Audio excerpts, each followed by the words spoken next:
Phillies win it! Two-run home run for HOU AT PHI. A looper toward left center field. That's going to drop it for a base hit. Phillies are out third, heading for home. Here's the throw to the plate. The Phillies win it.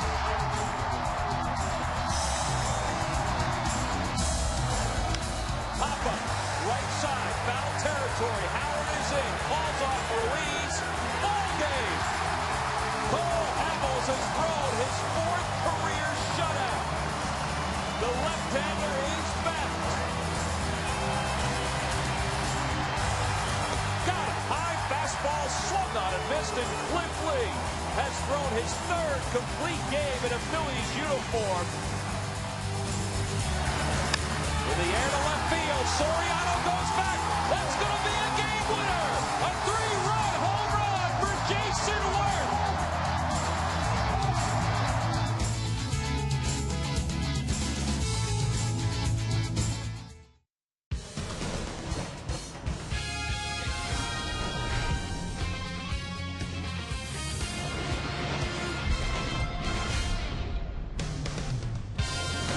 Home never looked so good for the Phillies. After a 5-5 road trip, they'll begin the final homestand of the 2009 regular season tonight with Game 1 of 4 against the Houston Astros. And as the Phillies begin play tonight, they're 5 up over the Atlanta Braves in the National League East. Their magic number to clinch the National League East for a third straight year is down to 3. Hi, everybody. I'm Tom McCarthy, along with Chris Wheeler. Gary Matthews will be along in just a little bit. Well, home cooking has really favored the Phillies lately, Wheels. In fact, since the 1st of July, they have the second best record in the majors at home. Yeah, and you kind of hoped that would come, Tom, because they were so bad here early in the season. They just couldn't concentrate. It seemed like they didn't play very well. The games weren't that good. But as you said, they have really taken off since the 1st of July, 29-10. Batting average of .280, scoring a lot of runs. Starters ERA very good, and the team ERA outstanding at .320. Final 7 games against the Astros in Florida coming up. Now, Cole Hamels has really pitched well lately, especially his last start here against Washington. 8 great innings. He struck out 10 in this game. Probably could have pitched a complete game that night, but he went to solid 8 and gave the Phillies one of those wins here at home. Now, I think everybody hopes around the ball club that they can energize the team a little bit. Everybody's dragging a little bit right now. That was a long road trip. It's that time of the year, and the excitement that the home crowd can bring maybe could really help this club play a little bit better baseball. I think everybody expects that. Yeah, another sold-out crowd here at Citizens Bank Park getting set for Game 1 of this 4-game series between the Phillies and the Houston Astros. Yorman Bizzardo makes the start for the Astros. Cole Hamels, of course, on the mound for the Phillies. And who will close the game for the Phillies if need be? Well, in Milwaukee yesterday, it was Ryan Matson. He was the prize at the end of the rainbow. Phillies baseball is brought to you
from the Astros bullpen, and we're just still a few minutes away from getting this one underway. The umpires have yet to come out toward home plate to take the lineup cards. Part of that is because the grounds crew was taking a few extra minutes to get the field line because of the rain that has come through this area over the last couple of hours or so. There's Bizzardo, who spent spring training with the Phillies before he was let go and picked up by the Astros, and he pitched most of the season down in the minor leagues. And umbrellas are up here at this ballpark as they expect another sold-out crowd on the final Dollar Dog Night here in 2009.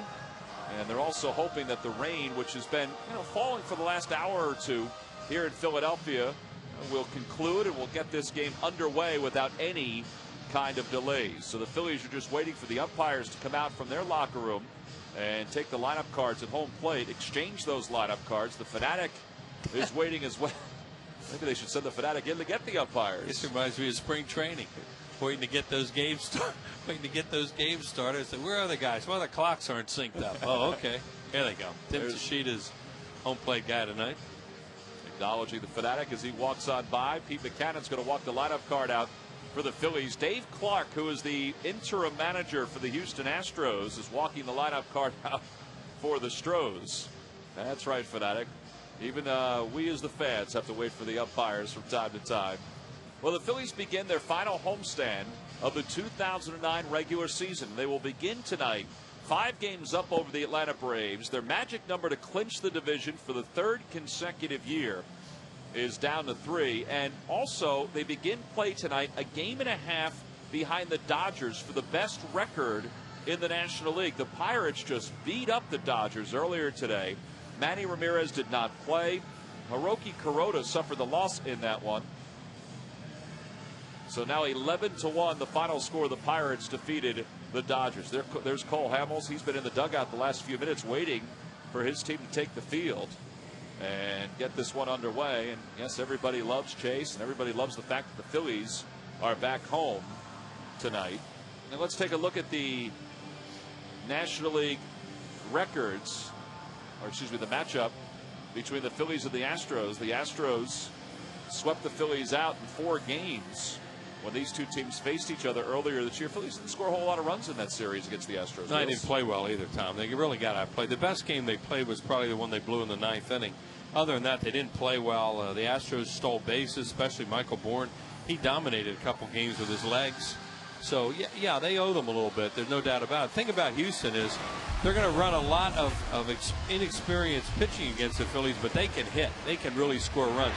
Here's one of the guys they will not see, and they're happy about that, and that's Wandy Rodriguez. He was as good as anybody that night. He had a lot of strikeout, curveball, and fastballs up, and he dominated them in that game. Game number 2, of course, was a game that they lost in the 9th inning when Brad Lidge blew the save. A 3-2 pitch to Matsui, and he hit it up the middle. Couple of runs scored, and they came from behind to the Astros to win the 2nd game of that series. The 3rd game was the one that Hamels pitched, and that's the one that Michael Bourne just kind of took over and did a tremendous job running the bases and just kind of rattled everybody in that game. Well, let's take a look at the Astros starting lineup tonight against Cole Hamels. And you just mentioned Michael Bourne. Well, he is right there at the top of that lineup, leading it off in center field. Miguel Tejada, the shortstop, bats 2nd. Lance Berkman hits 3rd.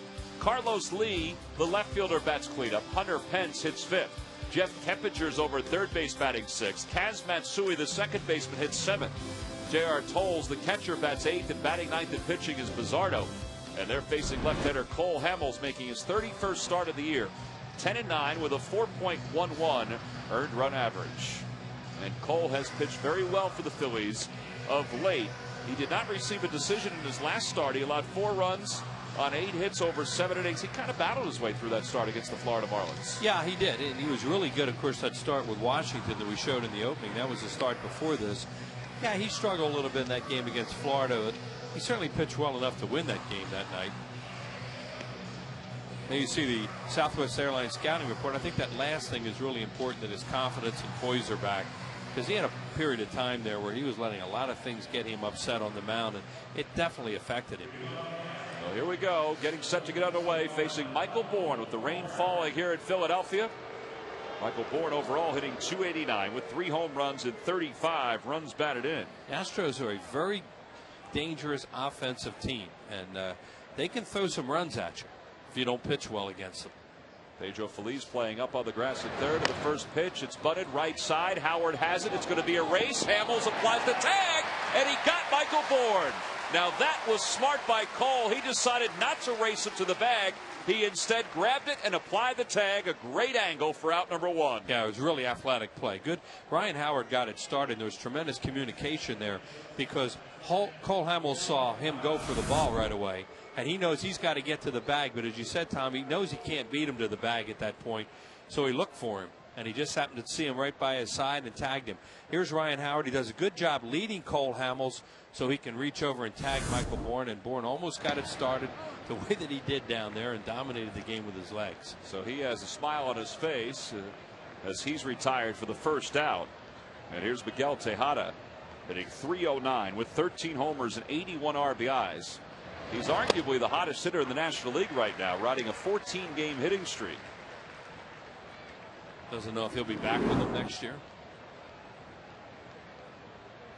Yeah, the Astros have some decisions to make from a payroll standpoint and also from a pitching standpoint. That one's popped up behind home plate through the raindrops. Baco watches it go back into the seats, and it's 1-2. Paul Baco making the start today behind the plate once again for the Phillies. Carlos Ruiz did hit today during early batting practice, and talking to Carlos earlier today, he said he felt pretty good and that he's hoping sometime in the next day or two that he'll be able to get back in there in the starting lineup. He didn't have that wrap on his wrist earlier today. That's a good sign. He had it on coming back last night. He did say he felt a lot better. Fly ball down the right field line. Worth on the run, and he just missed it. A foul ball, and Jason just missed it. It looked like he took one last peek where those stands were, and when he looked up, he didn't catch the ball. Because he's there. See if he takes one peek. No, I thought maybe he took another little glance. Maybe he does. There's one. See, nope, his eyes never moved. He just missed it. Well, they might score that an error on Jason. No play, they just say. The reason I said that is because the ball hit his glove. Yeah, he was there and under control. And a broken bat looper, and it's caught by Jimmy Rollins for the second out. It's time now for our Key State Chrysler Jeep Keys to tonight's game. The light rain continued to fall. Suppose to stop pretty soon. We expect the crowd could really energize everyone tonight. It's kind of tough right now because they're all putting on those slickers and putting the umbrellas up. But that's going to end pretty soon. And the Phillies, boy, they certainly owe the Astros some payback because Houston really took it to them in that series down there. Slickers, towels, whatever works. Umbrellas of all colors, ponchos, they're always fun. Here's 2 outs now for Berkman. Not much wind, so you don't get the poncho effect. The funny poncho effect. Well, boy, and also at this point, most of the people have their ponchos on. They're ready to go. See what Berkman has done against Cole. 6 for 17 for his career. And a good changeup, and the count, no balls and 2 strikes. Berkman with 24 home runs and 77 runs batted in this year. He has hit 6 home runs in his last 14 games. So he has had himself a pretty good month of September. These guys are 5-13 since they swept the Phillies. They look like they were putting it back together a little bit, maybe make a little. They were going to win anything, but be respectable for the rest of the year. And they have not played well and got their manager. Finally got their manager, Cecil Cooper, fired. Checks his swing. They appeal. No swing. This is the first base umpire, Mark Carlson. That was a pretty good pitch by Cole. Yeah, he didn't swing at it, but thought maybe he might get a called strike. Definitely doesn't swing. And Baco freezes it right there, frames it.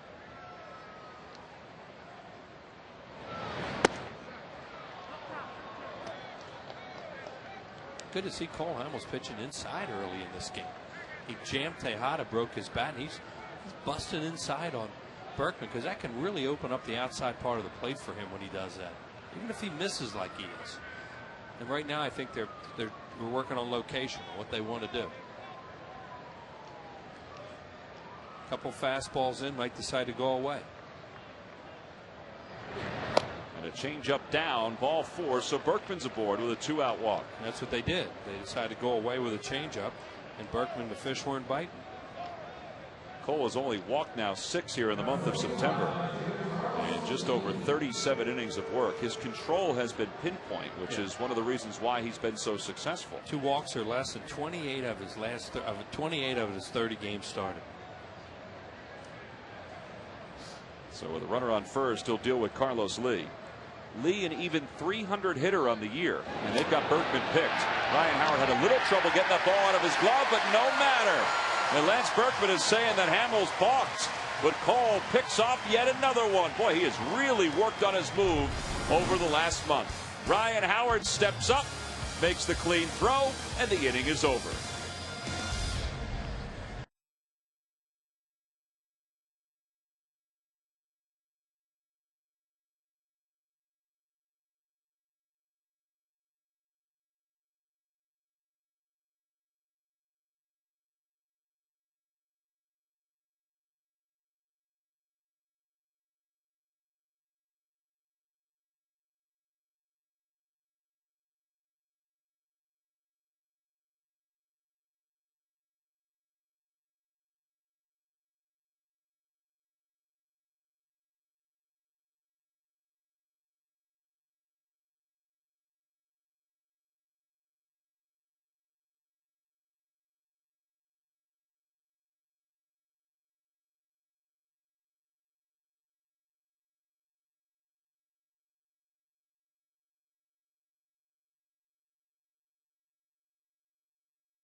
Over to first. Let's take a look at Charlie Manuel's starting lineup as we head to the bottom of the first. Jimmy Rollins leads it off at shortstop, followed by Shane Victorino and Chase Utley.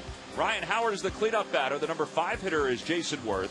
Raul Ibanez hits 6th. Pedro Feliz, Paul Baco are 7 and 8. And Cole Hamels bats 9th. And they're facing right-hander Yorman Bizardo, the 25-year-old from Venezuela, former Philly prospect, if only for one spring training. And this will be his 5th start of the year with the big club. Bizarro had a decent year down in spring training, or down in the minor leagues, excuse me, 9 and 6 with an ERA of 3.20. And he delivers one low to Jimmy in the count 1-0. Here's his counting report on Yorman Bizardo. He's a sinker, baller, slider, change. He has a real funky delivery. You saw that on the first pitch. See how he kind of has hump in it. And it's, you know, it's a little bit deceptive, but he has a kind of a true fastball. And, you know, I think some guys think they can hit him a little bit. Here's what happened right there. Now, first movement, he's gone. Cole Hamels throws over, and you see straight up with his leg, and there's no balk involved there. Berkman got up and did a little Rockettes demonstration right there with it, trying to show a little dance there that what had happened, but he did not balk. So now Jimmy's aboard to start the bottom of the first inning. That'll bring Shane Victorino to the plate. Victorino's hoping that a little home cooking is going to help his batting average. He's hit 364 here at this ballpark since the end of May. And he's coming off a road trip in which he was 7 for 32. Bizardo mentioned has that kind of hump in his delivery, and his times you would think you could run on him a little bit if they decide to. Now, a lot of times, as we talked about, you want to leave the hole open here.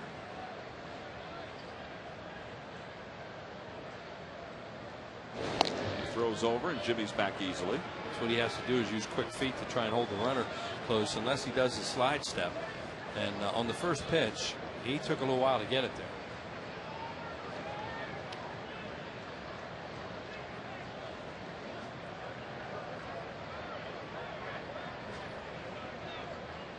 Jimmy goes. Pitch is taken for a strike. The throw to second is high, and Jimmy's got the base stolen. They can run on this guy. 31st stolen base of the year for J-Roll. And Toll's never had a chance. See how long he takes to get that ball to the plate. It was a good pitch to handle. Toll's had a little hesitation in the transfer, but I don't know that he gets him if he does everything right. That stolen base for Jimmy not only his 31st, but it's his 326th of his career with the Phillies. He is 4th all time. So 1-1 the count to Victorino. And Shane pulls it to the right side. He gets Jimmy over to third, and Luzardo's there to cover. One away. Good job. I just like to get an early run. It's always nice to jump out to a lead, and Shane plays good baseball there and gets him over. So he's congratulated as he goes back to the dugout. Jimmy did not wipe any of that dirt on his uniform or on his arm on the chest of Sam Perlazo, which he did often in the last homestand. Well, he got him good that one night. Sam looked like he'd been playing. Yeah. I asked him, does anybody ever do that? He said, nobody ever did that to me before. He said, it kind of surprised me. There's Sam. He said it was all right, but just different. His uniform is as white as could be. Here's Chase Utley with a runner on third. Infield is back for the Astros, and Chase hits one to center field. Bourne is under it, makes the grab. Jimmy's heading home. Here's the throw to the plate by Bourne on one hop, and the Phillies lead it 1-0. An RBI for Utley, his 92nd of the year. It goes down as a sacrifice fly, and you never know when Michael Bourne grabs the ball out of the air. And thankfully, Jimmy can outrun Bourne's throws. And no hesitation, too. He went right back and tagged up. If there would have been any indecision there, he wouldn't have been able to tag and go, because Michael Bourne can really throw. He was a little bit off balance, and it opened up a little, and see where the throw went. He didn't get everything on it, and by opening up, it sails a little bit. See it tailing? You can actually see it tail there in the replay, and ran out of gas, because when he caught it, he had to open his body up as opposed to coming straight forward with the throw. That's a good sign that Jimmy scores the series' first run, because when the Phillies saw the Astros in Houston, Jimmy scored only 2 runs in those 4 games. And it's a good run, too. You know, a single, stolen base, get him over, get him in. It's kind of an un-Philly-like run. And those are the kind of things that when you get into postseason are really important. Charlie must have liked that. Oh, he did. He really appreciates it when they do that. He says, I like we don't talk about it. Ryan hits one foul, so the count 1 ball and 2 strikes. Ryan enters play tonight with 137 runs batted in. He is tied with Prince Fielder for the league lead. Fielder and the Brewers are off today.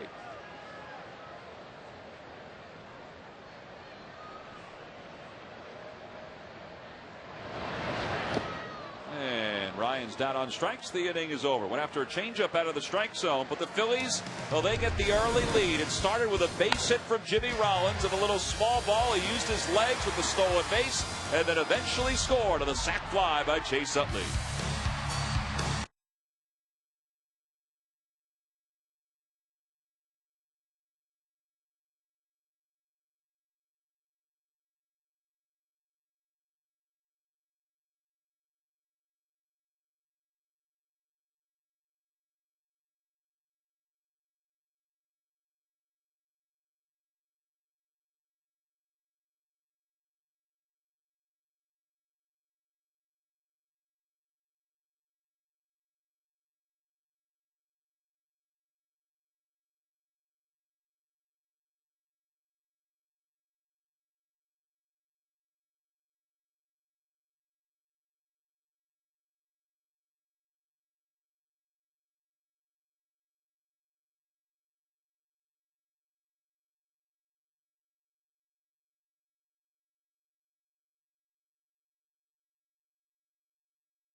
We start the top of the second inning, and Carlos Lee, who was up when Lance Berkman was picked off at first, takes the first pitch from Cole outside, so it's 1-0.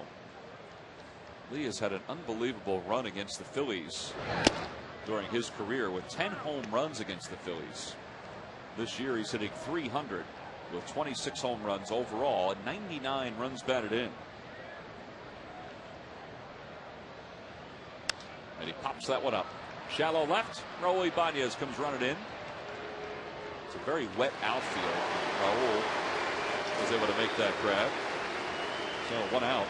Hey, the Astros will be here for 3 more games after this one. That's right. Tomorrow, Wednesday, and Thursday. And there are limited availability for all 3 remaining games. And the Phillies' magic number to clinch the National League East is at 3.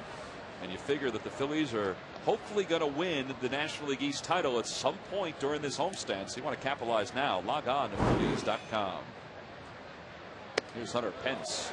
He takes a healthy swing and a miss. Cole Hamels pitching inside though early in this game. He just got in on Carlos Lee. He popped him up, jammed him a little bit. I like to see it when he does that early in the game and establishes that a little bit, and then he really opens up the out. Here they come in there again with a changeup, and it misses low. 1 ball and 1 strike. Not much wind here tonight. Temperature down to 62 degrees, and the rain's basically stopped. And we are told that there shouldn't be any more rain for the rest of the night. And Pence has the count. 1 ball and 2 strikes. Hamels' fastball is registering around 92 for most of this night so far. I think they think he's going to chase upstairs. He had a big series against the Phillies down there. Went the opposite way with a couple of those home runs. And he's down on strikes. An off-speed pitch from Hamels, 2 away. Well, he went upstairs with fastballs, got him to chase a changeup. Remember those high fastballs? Well, that really sets up this changeup. Here's a look at it. And Pence out front a little bit. Swings and misses at it. So 2 retired. Here's Jeff Keppinger. Keppinger was 1 for 6 in the most recent series for the Astros, but he has really eaten up left-handed pitching. In fact, he's hitting .343 against left-handers.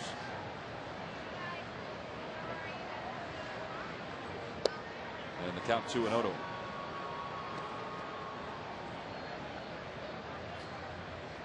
Keppinger has turned himself into a very good extra man, whether it be with the Mets, whether it be with the Cincinnati Reds, or now with the Astros. He was taken all the way on that one. Here's Dave Clark, who took over for Cecil Cooper after the Phillies left Houston a couple weeks later. He's a guy who was a minor league manager in the Astros organization for the last several years. In fact, at Double-A, he won over 200 games in 3 years, and last year he was at Round Rock, which was the Triple-A affiliate. Boy, could he hit a fastball. Good pinch hitter, too. He was one of those guys that when he got his fastball to hit, he didn't miss it often. He had some really good years with the Pirates. I think the Cubs. Named Astros manager on September 21st. And you see how long his major league career was, and those are his major league numbers. A .264 lifetime batter from Tupelo, Mississippi. Second famous person from Tupelo, huh? Line drive base hit for Keppinger. Jason Worth was glaring over at first, thinking maybe they might have a play. I don't really have to say who was born in Tupelo that's famous, do I? I don't think so, but you might want to check and see if there's anybody else famous. When you go from Elvis to Jeff Keppinger. After Elvis. I mean, you think of Tupelo, you think of Elvis. He might get that a lot. Yeah. Here's Kaz Matsui. Last time we saw the Astros, Matsui was hitting in the number 2 spot. They've kind of moved him down as Miguel Tejada has gotten hot. He's batting 7th here tonight. And he takes a pitch on the outside corner for a strike. It gives them some speed at the bottom of their order. You know, he gets on, they can do something.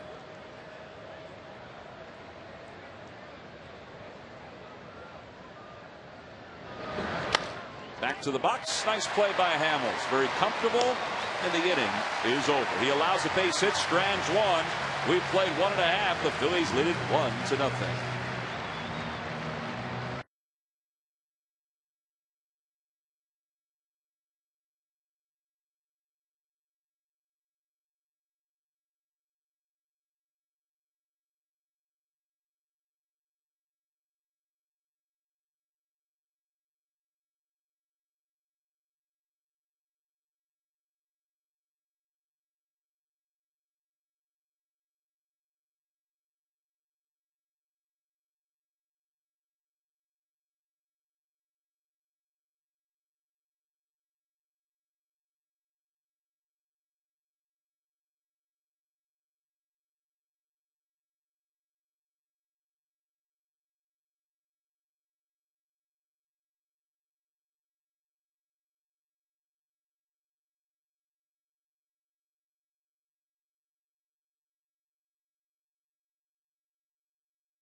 uniforms that were unveiled while we were on the road. They look nice. They're very sharp. The road whites, pretty sharp. And those road uniforms, the reds, kind of harken back to days gone by. Here's Jason Worth to lead things off in the bottom of the second. Jason with 34 homers and 94 runs batted in, which is 2 for his last 28. And Bizzardo starts him off with a fastball at the knees.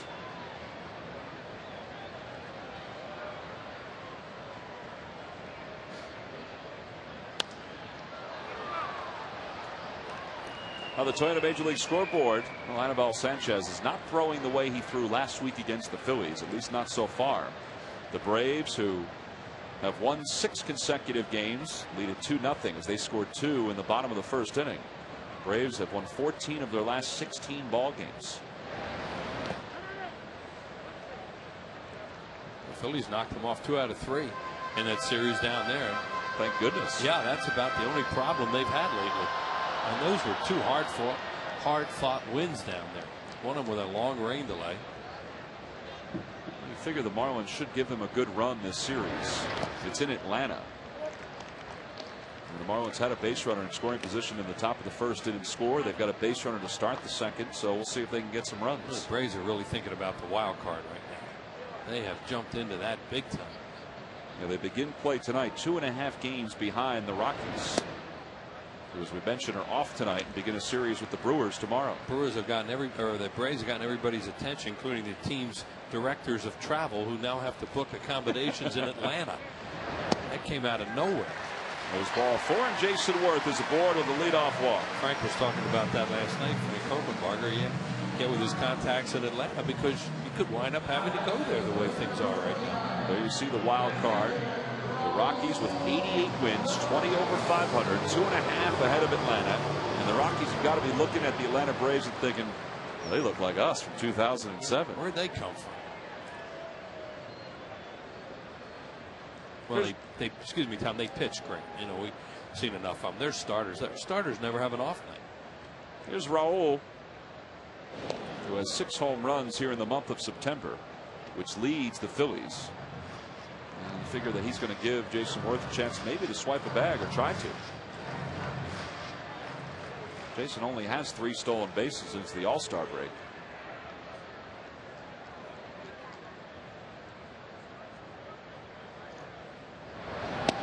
And Ibanez takes it low and inside, 1-0. That's confusing to anyone. Of course, you cannot play a team in your own division in the first round, but you sure can in the second. Right. For the league championship series. So you have all those contingencies involved. That's why if the Rockies win the wild card, it seems likely, at least if it ended today, that the Phillies would face the Rockies in the first round, because the Rockies can't face the Dodgers. You can remember times when the Braves have played Florida. Obviously, the Yankees have played the Red Sox.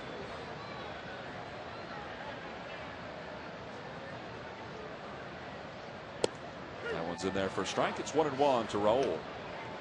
For the league championship series a few years ago, it was Colorado and Arizona out of the same division. Unfortunately.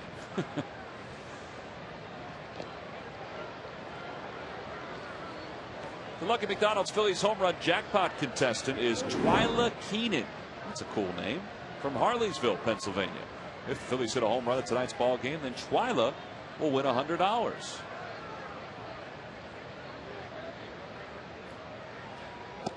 That one's low and inside, a breaking ball. It's 2-1. Raul on the road trip was 6 for 28. He did hit a couple of home runs. He did not hit badly when the Phillies were in Houston. In fact, that's when he started to get the home run stroke down again. And he chops one towards second. Could be 2. Matsui to second for 1. Tejada throws out Ibanez, 4-6-3. Well, Tejada did a great job of escaping Jason Worth. Worth had a good shot at him, too, and he doesn't get him. Matsui gets it to him quickly. You see him come flashing across. Worth has to stay so he can reach the bag with his hand, or it's an interference double play.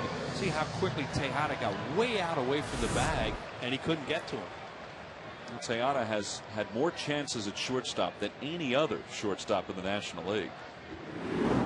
He's made 19 errors this year, but he's also made, they say, some very good plays. Here's Pedro Feliz, who brings a 5-game hitting streak into tonight's ball game. Pedro has driven in 11 runs here in September. And he hits that one hard toward left field. Lee, though, is there at the last minute, reaches up, and the inning is over. So the Phillies get a leadoff base runner wiped away on a double play. We go to the third. It's 1-0 Phils.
Wheels asked me in between innings if the streak was going to end, because he's on a very long streak right now of correct answers. And I said no. I said I think this could be a slam dunk for you. Potentially could be a slam dunk. I think I know that one. I would think you might. That was a tough series. Oh. Phillies are losing 5-2 to Nolan Ryan after 7 innings in the final game. The great Nolan Ryan. And he was really good then. Yes. And they had the bases loaded with nobody out in about a minute and a half in the 8th inning. and it made that place really quiet. But it's still a long way to go to winning that game. There's J.R. Tolles, who leads things off in the top of the third. Phillies lead it 1-0. Pulls it toward third. Tough late hop for Pedro Feliz. 1 away. Kind of ate him up, and he handled it nicely. Yeah, that was a tough hop because he was caught in between whether to charge or back up. And in that case, all you can do is, if you're really good the way that he is, you can use your hands. And he used his hands. He gets caught here. Do I back up? Do I charge? Ball hit the cutout even a little bit. And look how quick his hands were. And that's what that play was, all hands. So here's Bizzardo, who's a good hitting pitcher. And he takes a changeup a fastball for a strike. I say that because Bizzardo, anytime you see a home run next to a pitcher's line, you think, all right, he's a pretty good hitter. Now in the majors, he's 0 for 6. It's that one softly to shortstop. Look at him run. He's trying to hustle out a base hit. He was flying down that line. Jimmy was probably smirking when he saw him going. Hey, visit the official online shop of the Phillies at Phillies.com. Browse the largest online selection of authentic team gear, including official caps, t-shirts, jerseys, collectibles, and more. Get your gear straight from the source. Shop the Phillies.com shop. Man was flying going down that line. He got jammed and he still got out of the box. Well, he had a home run down in the minor leagues. Look, he's a little old school, Wheels. He's got the cap under his helmet. Yeah, that is old school. Kind of laughing some of them about the way he ran down that line. He talking about it. I don't know how he got in on me like that. There's Michael Bourne. I know he's been jamming some of you guys, but how'd he jam me like that? Bourne tried to bunt his way on his first time up tonight, and he was retired on a nice play by Ryan Howard and Cole. Michael Bourne leads the National League with 16 bunt hits. He also has 42 infield hits. Oh, he can run. Phillies always knew what a great talented tools player he was. It was always about could he hit left-handers. He loops that one toward right. Coming on is Jason Worth. Still coming on. Makes the running grab. And the inning is over. So 1, 2, 3. Top of the third for Cole Hamels. We go to the bottom of the third. He's nursing a 1-run lead.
It's on by AT&T, your world delivered.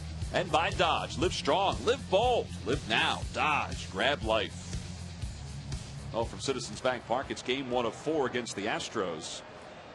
Another sold-out crowd. Phillies are 3rd among all major league clubs this year in attendance, in overall attendance and average attendance. This will be the 67th sellout of the year. As Paul Bacco shows bunt and takes the first pitch of the third for a strike. Yeah, fans have just been so good this year. Even when things were not going so well early this year, they were into the games. The Phillies just didn't play very well. But they have since July 1st. We talked about that in the opening. How good a home team they've been. Oh, and it's Dollar Dog. It's Dollar Dog tonight. I was here early watching them make the dogs in the concession stands. They were wrapping them up, keeping them warm, getting them ready for that guy and everybody else here at the ballpark. Look at that. That's dinner. A little lemonade, a little Coca-Cola.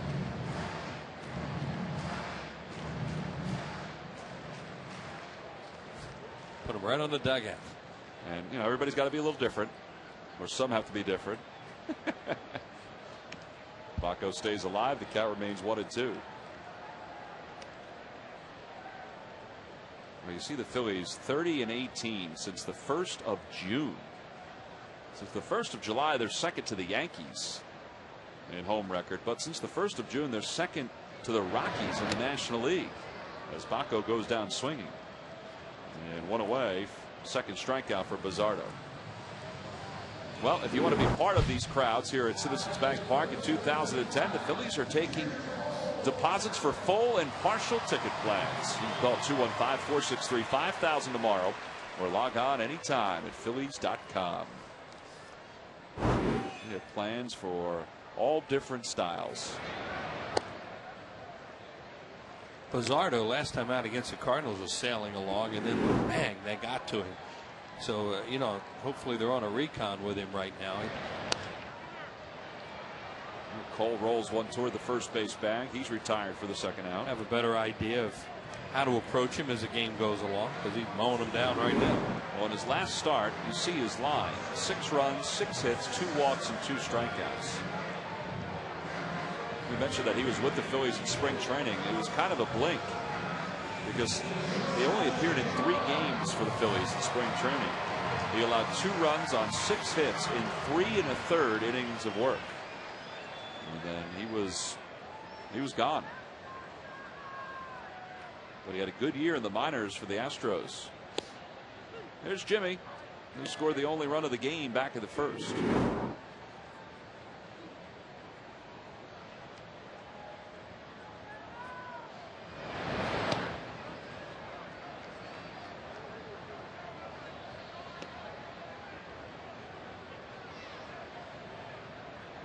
Well, that one didn't cost $1. But I'm sure he's had some that have cost $1. 2-1 the count to J-Roll. That's a promotion that's really taken off. $1. Oh. Particularly during the times of the baseball season when colleges have students attending classes, and we are at that time. Ball 4, and Jimmy draws a walk. So he's aboard with 2 outs. Second walk issued by Bizzardo. And it's time now for our Geico quote of the day. And it comes from Jimmy Rollins on whether the Phillies are tired. Well, definitely. A day of rest would be nice. Of course, we could have been getting plenty of days rest. But things don't always go the way we want. 15 minutes could save you 15% on car insurance. Visit us at geico.com or call 800-947-AUTO. I like what else he said. He said sometimes these games go along pretty good. Other times it looks like a little league game out here. That was a great line. And it is true because they have had some games that have not been real pretty lately. And when he said that about little league game, it was pretty accurate. Good time to steal too. And he saw Bizzardo his first time, stole a bag on him. Good time to steal with 2 outs.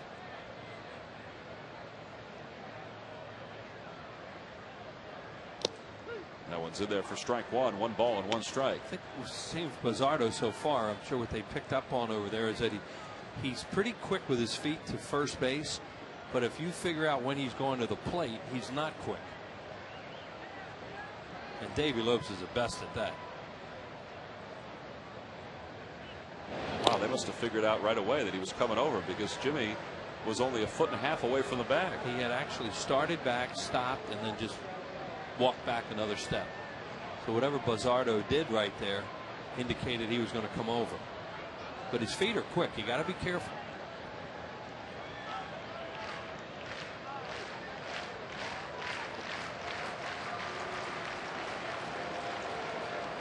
Bizzardo's getting a little fidgety too. You better be careful he doesn't balk because his leg is moving even before he gets himself set for that 1/1000 count. At least it was moving on that toss over.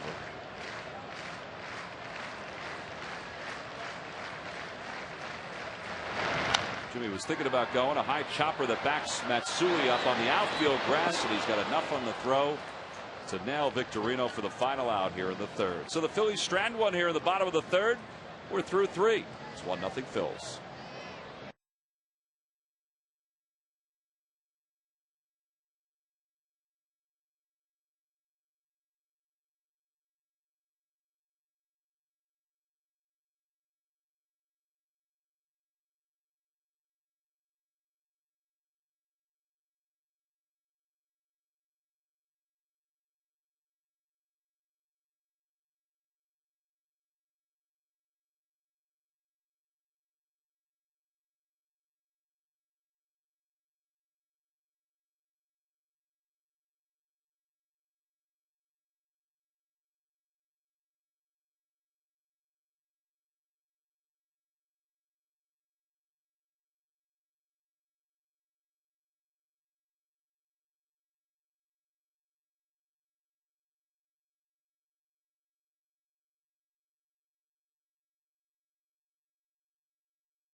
only on Comcast Sportsnet.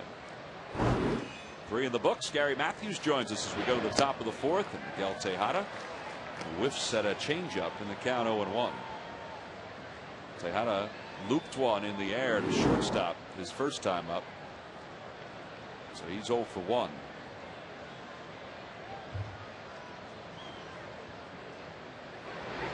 And he tries to bunt, bunts it toward third. Going to be a tough play for Feliz, and he won't get him. And the hitting streak is at 15 for Tejada. So the Astros have the leadoff batter aboard, and second bunt attempt of the night for Houston, and that's a pretty good bunt right there by Tejada. Yeah, all he did, though, he got that ball down in a pretty good spot. He knows that Cole Hamels, if he doesn't get it, no chance for Pedro Feliz because he was playing back so deep. So a base runner for the Astros. It's their third base runner of the night, and it brings Berkman up. And a changeup taken low, 1 ball and no strikes. Berkman walked his first time up and then was picked off at first. And Sarge, something is different about Cole when it comes to his move. He is deviating from what the scouting reports have shown, and it really has helped him lately. Yeah, well, you know, talking with Richie Garcia, who is actually here looking at the umpires, they had that on the replay, and as long as the foot doesn't go over the rubber, then he's fine. He was right on the borderline, which makes it tough for both the umpire and the runner to go. That's why you saw Berkman saying he crossed the rubber, which he did not. See, Hamels has gotten 10 runners caught stealing this year when he's on the mound. I mean, that's a good number, and it's risen over his last handful of starts because guys were running against him early on this season, and it was affecting him. Yeah, well, he was actually pretty deliberate, slow to the plate, and then once he got the ball over to Ryan Howard, he wasn't able to give that good throw to J-Row. Consequently, you end up getting a stolen base. Now, Sarge mentioned Richie Garcia. If that name is familiar, Richie used to be a major league umpire, and now he is an umpire supervisor. So they watch the game within the game, which includes Hamels trying to keep Tejada close at first. And it's 2-2 to Berkman. Yeah, it's interesting to sit there and talk about the umpires in different ways. And there's sometimes he agrees, sometimes he doesn't. But, you know, the main thing, what he talks about is the effort. And the umpires going out and doing whatever they can just to make things as fair as they possibly can, and meaning that you call them the way you see them. Out in front of a changeup, it loops foul, and it remains 2-2 to Berkman. Although Richie, during the World Series, wasn't able to see one of the fans go down and catch the ball, which he singled was a home run, but on the replay showed that it wasn't in New York. That was the Orioles against the Yankees in the postseason. Yes. Jeffrey Mayer was the youngster who did that. And I think it was Tony Tarasco was the outfielder who emphatically pointed that there was interference for the Orioles, and he didn't win that battle. Hamels against Tejada and Berkman. 3-2. On the Toyota Major League scoreboard, the Braves now lead the Marlins 3-0 in the bottom of the third. Chipper Jones has hit his 18th home run, a solo shot.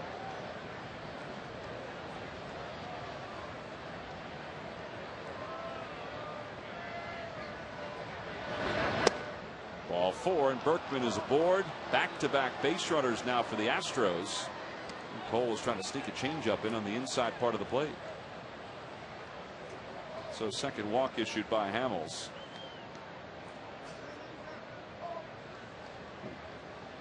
And the Astros have 2 on.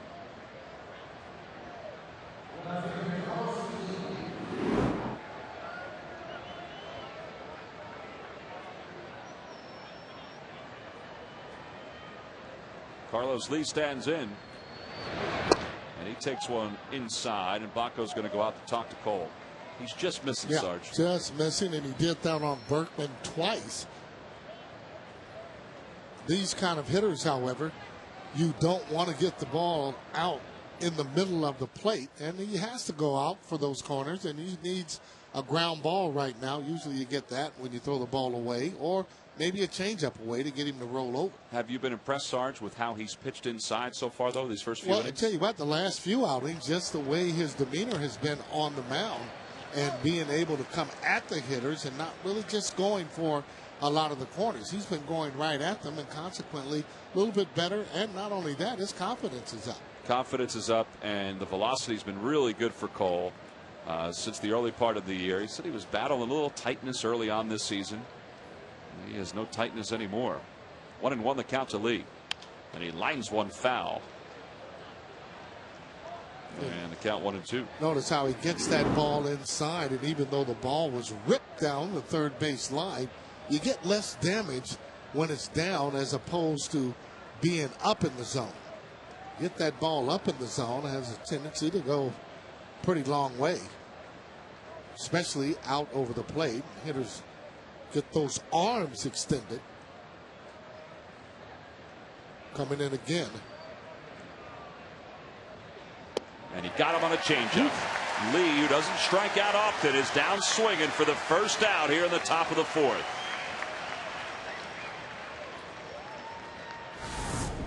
Boy, this is just a filthy pitch, looking like a fastball. You can see that he's out in front of that.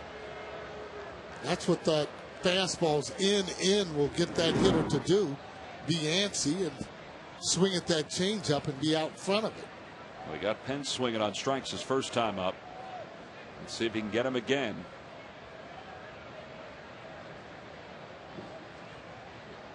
And he delivers one just off the outside corner. Tim Cheetah is the home plate umpire for tonight's crew.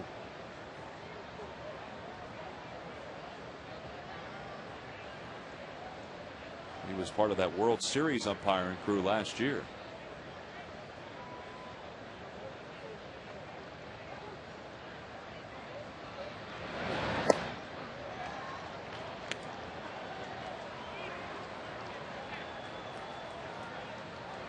He's being a little bit cautious and should be.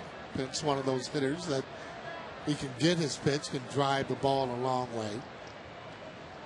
Still looking for that ground ball. He got him out in front of that changeup, and it's 2-1.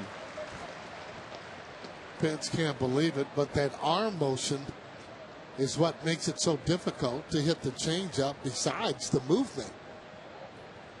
Giving that arm motion as if it was going to be a fastball, and hitter trying to get the bat head out in front ends up being too far in front with the changeup. On the hands, a liner toward left field. Ibanez decoys as he plays it on one hop. The bases are going to be loaded as Pence gets a broken bat single. Second hit of the inning for the Astros. And overall, it's the third hit given up by Cole in tonight's game.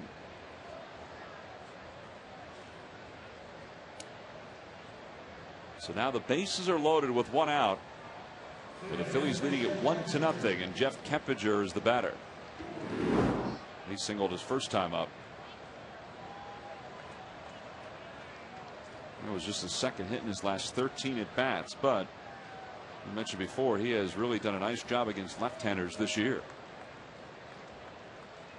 Phillies will set up for two on the infield.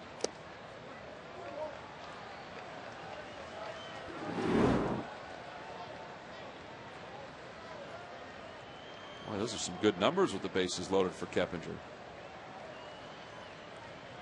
Well, at 500 average, that won't get it done. And Cole Hamels looking for a ground ball.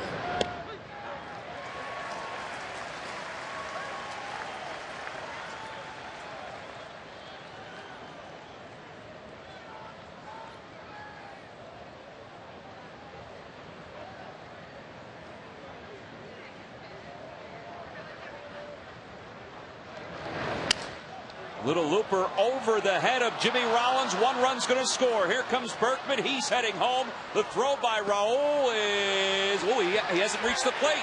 Baco's going to run after Berkman. They're waiting. It's a little cat and mouse game, and Berkman is out at the warning track behind home plate. How about that? Now Berkman going to home plate to see whether or not he had actually tagged it, took a look down at his spike mark, and actually just gone and left home plate.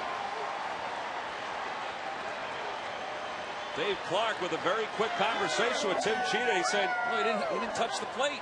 Now, this is why, again, when you're in the outfield or any position, you don't take it for granted. As here comes a throw in. See, Baco's going to block the plate. He never touched and it. he never touched the plate. That's why you get that leg there. You can see the umpire never gave a safe side, so that is your cue to make sure you go in and try and tag the runner. However, I think he's out of the baseline. But again, umpire didn't call him, so you got to go and tag him. Now, he should be out. You see how, well, he's not saying anything. He's not giving any call at all. And then he tags him. Baco tags him, and then he's out. So runners on first and second, a 1-1 game. And the first pitch to Matsui is low. 1-0 the count.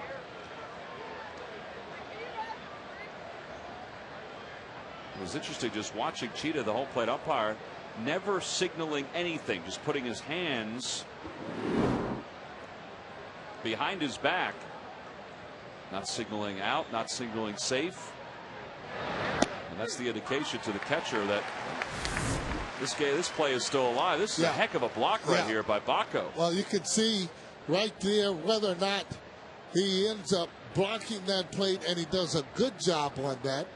He did that in Milwaukee, where he ended up blocking the plate in a collision, holding on to the ball. He just kicked his leg out at the last minute. Right, and then see, for the runner, if you want into that situation, you can plow Baco right over if he is trying to protect the plate, even though he doesn't have the ball. That's a called strike, too. Well, if I'm the runner in that spot, I slide. You're either going to slide or you got to go into him. Slides, he makes that. And most guys don't even like sliding, though, these days, and coming in to home plate. We've seen that this year. But you're right. If he slides, then he's probably in there with no problem. As you see Berkman doing a little smiling along there with Aaron Boone. So 1-2 the count now to Kaz Matsui. That play really helped Cole Havels. Got the second out on the board. It's a tie ball game. And a changeup swung on and missed. Matsui's down swinging, and the inning is over. So instead of two, maybe more, the Astros have to settle for just one.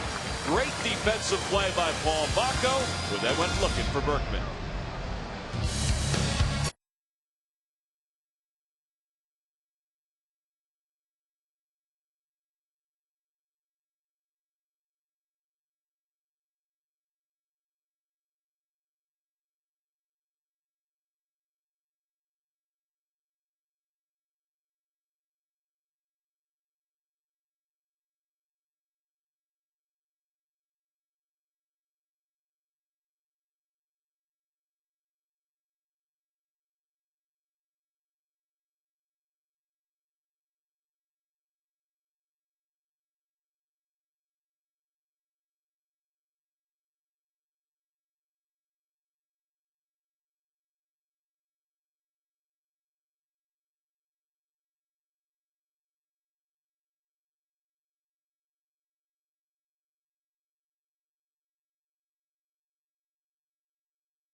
Official soft drink of the Phillies, and by Ford Fusion Hybrid, the most fuel efficient midsize. Drive one today. Well, last of the fourth inning, the Phillies and the Astros tied at 1. It could have been a whole lot worse, though, for the Phillies, if not for a very peculiar play in which Paul Bacco blocked home, kept Lance Berkman from touching home, and then about 20 feet away from the plate, applied the tag to finally record the second out of the fourth inning. And then Matsui went down on strikes, and now the Phillies will go to work offensively here in the home fourth. Chase Utley leads things off. And Sarge, what's the rule on a play like that at the plate when the catcher can go after the base runner away from the dish? Yeah, once he crosses home plate, doesn't tag it, what he does is establish his own baseline. The runner does. Or Bacco could have just turned around, tagged home plate. He would have been automatically could have tagged home plate. Absolutely. I didn't know that. Yeah, well, in this case, you might have a runner that would be on base and maybe running, and then you have the runner that cross home plate start running all over the place. So you have to be able to make sure that if he's not out of the baseline where now he's established his own baseline after he crosses home plate, just go back and tag home plate. The runner's out. All right, so Berkman's baseline then was on a diagonal from home plate? Exactly. He established his own baseline. Never saw that before. Well, I've seen plays like that, but not that far away from the plate. Well, I got it from the horse's mouth. Utley he's down on strikes, so one away here in the fourth. So you went out and talked to Richie Garcia. Yes, I did. And got the ruling from him. Right, and that's exactly what he said. I was surprised at establishing your own baseline, and then not having to tag the runner and just tag home plate was also new. Yeah, I didn't know that either. It's something for you to tell Paul Bacco after the game today. Well, and I don't think he knew that because he went running at the runner. But that will help him out, though, in the future. Correct. If that happens again. Ryan Howard out in front. Count no balls and one strike. Well, here's another look as Ibanez throws to the plate. Bacco, great block of the plate. Great block. Now, wherever he is right now, that's the baseline. That is the baseline. He's established the baseline right there. And he could have just stayed on it and went back and forth like a little cha-cha. It's pretty good. So if he had stayed away from Bacco, he could have let the base runners move up maybe a base. Unless Bacco runs over and tags home plate. Now he's able to get the other runners, but I don't think Bacco was going to do that. I mean, everyone should know that rule, but I got to tell you, I sure didn't. And I'll ask him to see whether or not he knew it. He'll probably say yes. But the way he was going at him, I don't know if he did or not. Hit hard to the right side. Tejada, the shortstop, playing over there, makes the play. And that's the second out here in the fourth. So 2 away. Phillies have only managed one hit against Bizzardo, and it came to lead off the bottom of the first inning. And that's been it.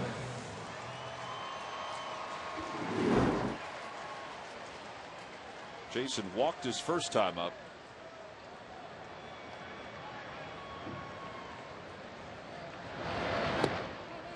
And he takes a pitch low. It's 1-0.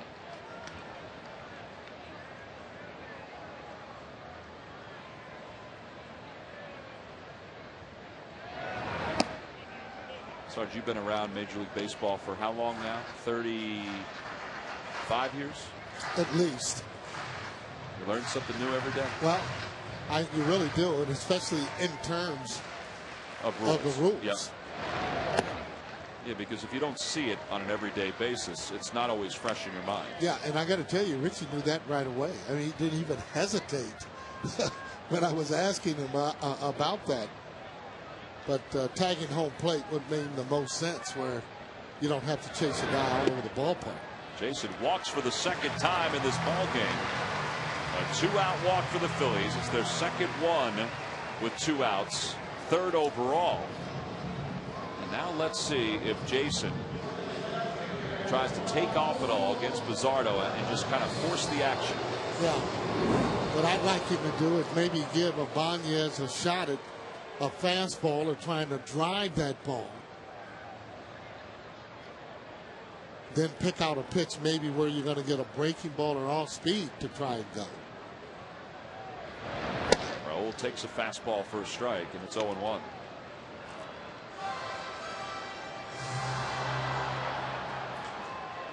This could be that spot. If you're looking all speed or he gets a jump, I'd like for him to go.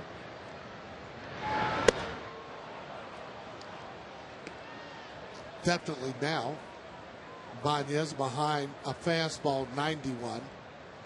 It's a ball that he had been hitting early in the year, just consistently, or even balls that would be even thrown harder.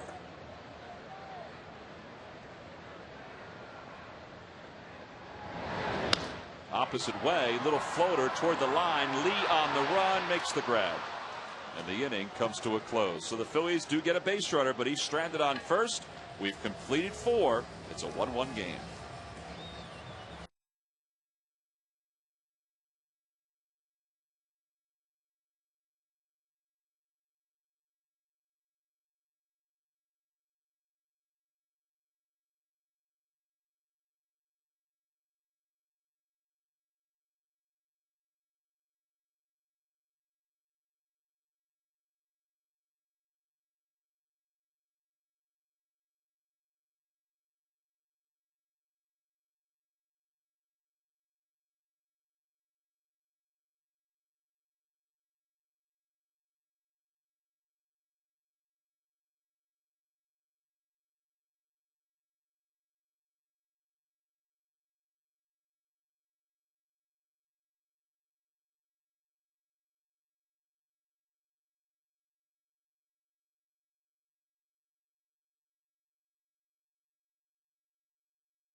Take on the Florida Marlins, but from 2:30 until 3:30, Chris Wheeler will be autographing copies of his new book, A View from the Booth. It'll be on the main concourse adjacent to the newsstand behind section 111. That's from 2:30 until 3:30. And if you're lucky, Sarge might be wandering around as well. Oh, there's no doubt that I'll be in that line. I can tell you that right now. Are you kidding me? Top of the 5th, here's J.R. Tolles to lead things off, and he takes one for a strike. You know, one of the things, when you're doing a book signing, you're always kind of wondering whether anybody's going to be in your line. Okay, and I'm sure he'll be wondering that. He was saying that tonight. He said, you know, if folks are going to come and buy the book, you know, I'll stay there for hours. Well, I guess he would. But again, it's always you're going to get up, come to the ballpark, and just say, well, you know, if anybody's going to be in the line for the autographs, I'm sure that when you came out and took a look at the book signing that I did, that you were wondering whether or not there were going to be anyone in the line. I was. Chris Coast, who's an author, as we all know here in Philadelphia, he's had book signings where, you know, he probably wondered, will anybody show up or why be the only one there drinking the punch and eating the cookies? Well, he's a player, so if he has a book and nobody's showing up, he's got problems. Okay? Well, you were a player. Yeah, well, I'm not a player anymore, but I didn't have to worry about it. My line was full, and it was full a couple of different times, as you witnessed. 2-2 the count to Tolles to start this inning. And it's 3-2. Tolles grounded out to Pedro Feliz his first time up, so he's 0 for 1.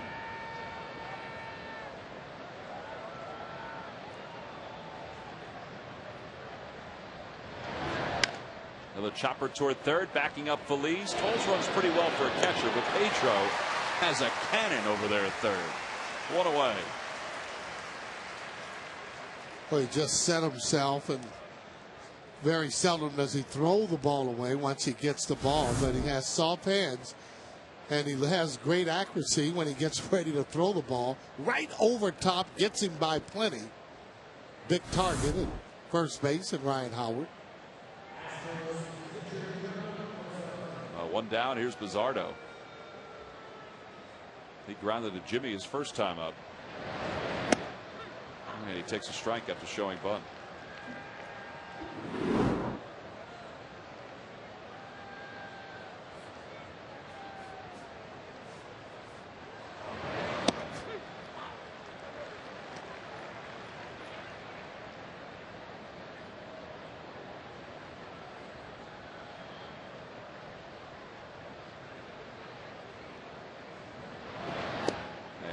Three pitches. Bizzardo is down on strikes for the second out. That's the third, or make it the fourth strikeout for Cole in tonight's game. 2 away, and now he's back to the top of the order for Michael Bourne. Michael's been retired on a nice play by Cole and Ryan Howard his first time up as he attempted to bunt his way on, and then he flied out to shallow right. So hitless 2 at bats. They try to work him inside, and it's 1 ball and no strikes. You know, Michael Bourne, one of those players. Cecil Cooper actually gave him a chance to play. Said he was just going to put him out there because he had good speed and he could play good defense. To his credit, he went to winter ball last year, worked on hitting on the left side, even though that was not a good swing, and it's made him a better player. 2-1 the count. You know, always helps when that manager is on your side because he gives you the benefit of the doubt. On the Toyota Major League scoreboard, things have gotten tougher for the Twins and the Tigers. They'll play a day-night doubleheader tomorrow. That game's postponed because of rain. That is a huge series. Oh, boy. Well, you're talking about guys or teams being nervous. Twins know they can win that double dip and be tied right there. And Detroit's thinking, hey, all I want is try and either get a split or those 2 games. See you later. Bourne down, looking on strikes. That's some pitching right there by Cole Hamels. Back-to-back Ks, another hot dog for those guys. 5 strikeouts for Cole.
Catch all the action throughout the playoffs on TBS and Fox. Last of the 5th inning. Cool temperatures here in Philadelphia. And Pedro Feliz smokes one deep down the left field line. Foul. I'm happy that that gentleman got a souvenir, but I would have liked a few folks to his left about 15 feet to get one. That would have been a little nicer. 0-2 the count to Pedro. Pedro flied out to left his first time up. Phillies have just one hit tonight against Bizzardo.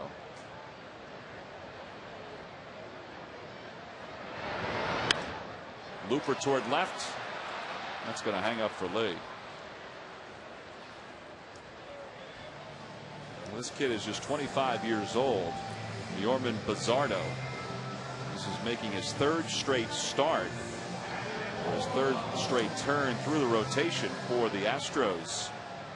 The first couple of turns didn't go that well. In fact, he was 0-2 with an 11.74 ERA. Unbelievable. When this game began, but his ERA has dropped down to 8.5 with one out here in the fifth. This ball, Baco takes an off-speed pitch for a strike. Boy, it starts him off with a changeup. You know, pitchers have been moving some. And when you haven't seen a guy for a while, or haven't seen him, period, makes it more difficult, and usually advantage pitcher. Pitcher knows what he's going to throw. You haven't seen him. Not quite sure how his pitchers are moving.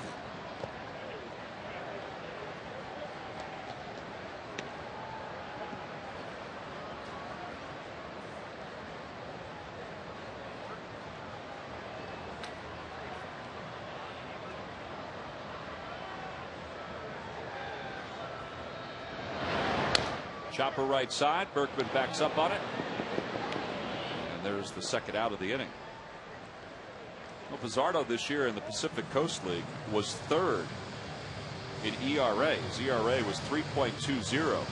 Now you look in the majors, you see guys like Zach Greinke, whose ERA is just over 2. Jay Happ, whose ERA is just under 3. Pacific Coast League is a hitter's league. No doubt about it. And it's because of, you know, some of the cities that are played in higher altitudes where the ball travels a lot more. So a 3.20 earned run average is pretty darn good. No, I'll say it is.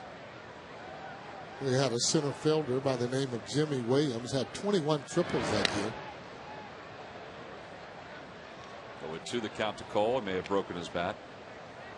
But that ball, you're right, in the PCL just travels quite a bit. Ballparks aren't very large. And then when we were in the league, you used to be able to go to Hawaii, be there a week. And again, the ballpark was not very big, but we'd lose every game because our pitchers would be sunburned. Well, Cole Hamels is down on strikes to finish off this fifth inning as Tolles leads Berkman to the bag. A 1-2-3 inning for Yorman Bizzardo. No sunburn for him as we go to the sixth with Tejada leading it off.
And it is brought to you by Independence Blue Cross. We're here for you every step of the way. Well, these fans have been unbelievable, not only since this park opened, but over the last few years. Their presence has certainly been felt Phils who have come through the doors of this clubhouse. Phillies have drawn more than 3 million fans this year. This is the 67th sellout of the year. Wow. They're averaging over 44,000 a game. Just unbelievably impressive. And this ballpark is just a great setting, and the Phillies hope it will be another great setting come this October. And there's the comparison between the two starters tonight. They've both been good.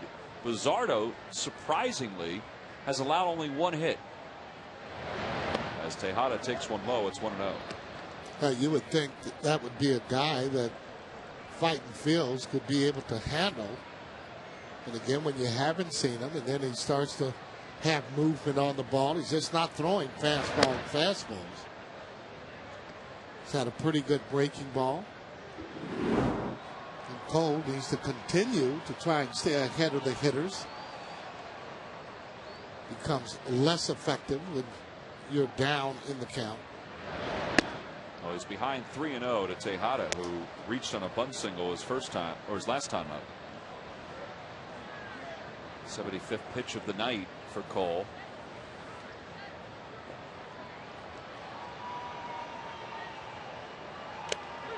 Three and 1.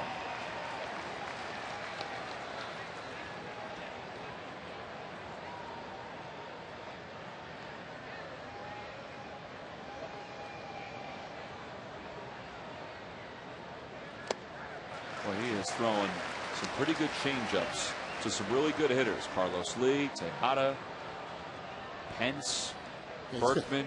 Good arm motion on the changeup. He's had some pretty good movement. That one was a ball all the way, but again, Tejada looking to hit fastball. And he hits one the opposite way there for a base hit. His second hit of the night.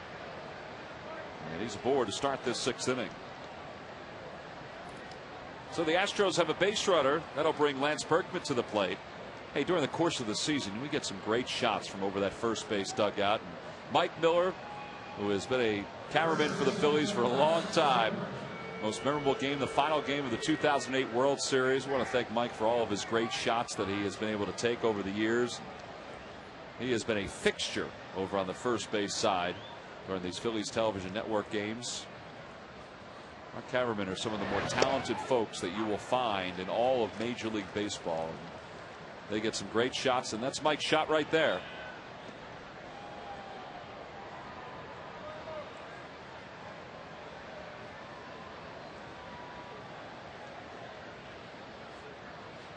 Oh, and 1 the count to Berkman. It's in the dirt. 1 ball and 1 strike. Berkman has walked twice tonight. Usually Berkman hits for a higher average than what you see. He's also a guy that usually drives in 100 runs, even though it's a decent year by his standards, an off year.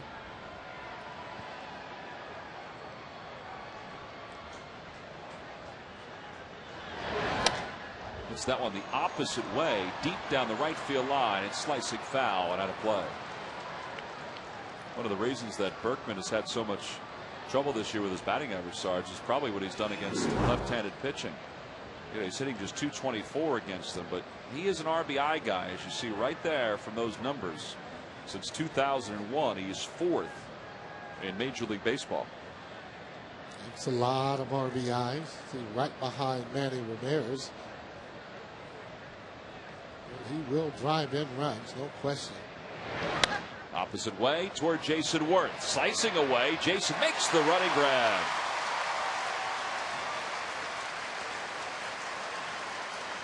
One out here at the top of the 6th. Well, those hitters kind of swinging at pitches that are away, not trying to pull the ball. So whatever Cole is giving them, that's what they're trying to do, and just serve the ball, not over swinging. Berkman didn't do it, and along with Miguel Tejada hitting the ball to right field.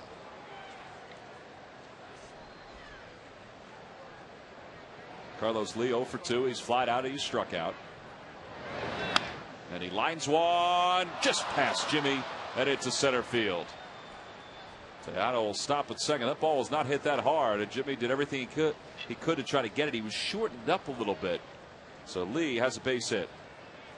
Yeah, I don't know if that was off the end of the bat. Kind of looked like it. Didn't have that familiar sound. Yeah, off the end of the bat. And as that ball skips away from J-Ro, you can see him trying to get down to knock it down. Tejada not knowing which way to go, thinking that he might have caught it on the line. Carlos Lee is saying something to Jimmy right now about that play.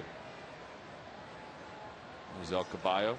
Now, he came into the game hitting 300, wants to try to remain that way. That one's in the air to deep left center field. Ibanez decoys. It's off the top of the wall. Tejada's going to score. Lee stops at third. It's an RBI double by Pence, and the Astros have taken the lead. Wow. First pitch swinging by Pence. First pitch swinging, picking on a fastball up in the zone. Had trouble with him in Houston. That ball's out over the plate. That's a ball that definitely he can handle as he hits it off the 374 wall out there. Open stance. You can see he goes right into the ball. A little unorthodox run as he gets into second base. Rich Doobie out to the mound to talk to Cole, trying to manage his way through this sixth. He trails it 2-1. This is game one of a 7-game homestand for the Phillies to finish up this regular season. And that homestand will include 3 more against these Houston Astros tomorrow, Wednesday, and Thursday. All 3 games after this one begin at 7:05, and there's limited availability for all 3 of these games remaining here at the ballpark. So hurry now. You can order your tickets by logging on to Phillies.com. 1 out, 2 runners in scoring position. Jeff Kempicher's already 2 for 2. Infield is back for the Phillies.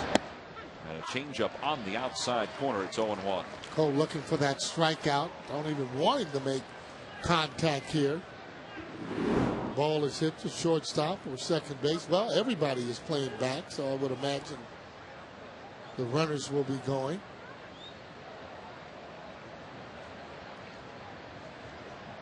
Slow roller towards shortstop.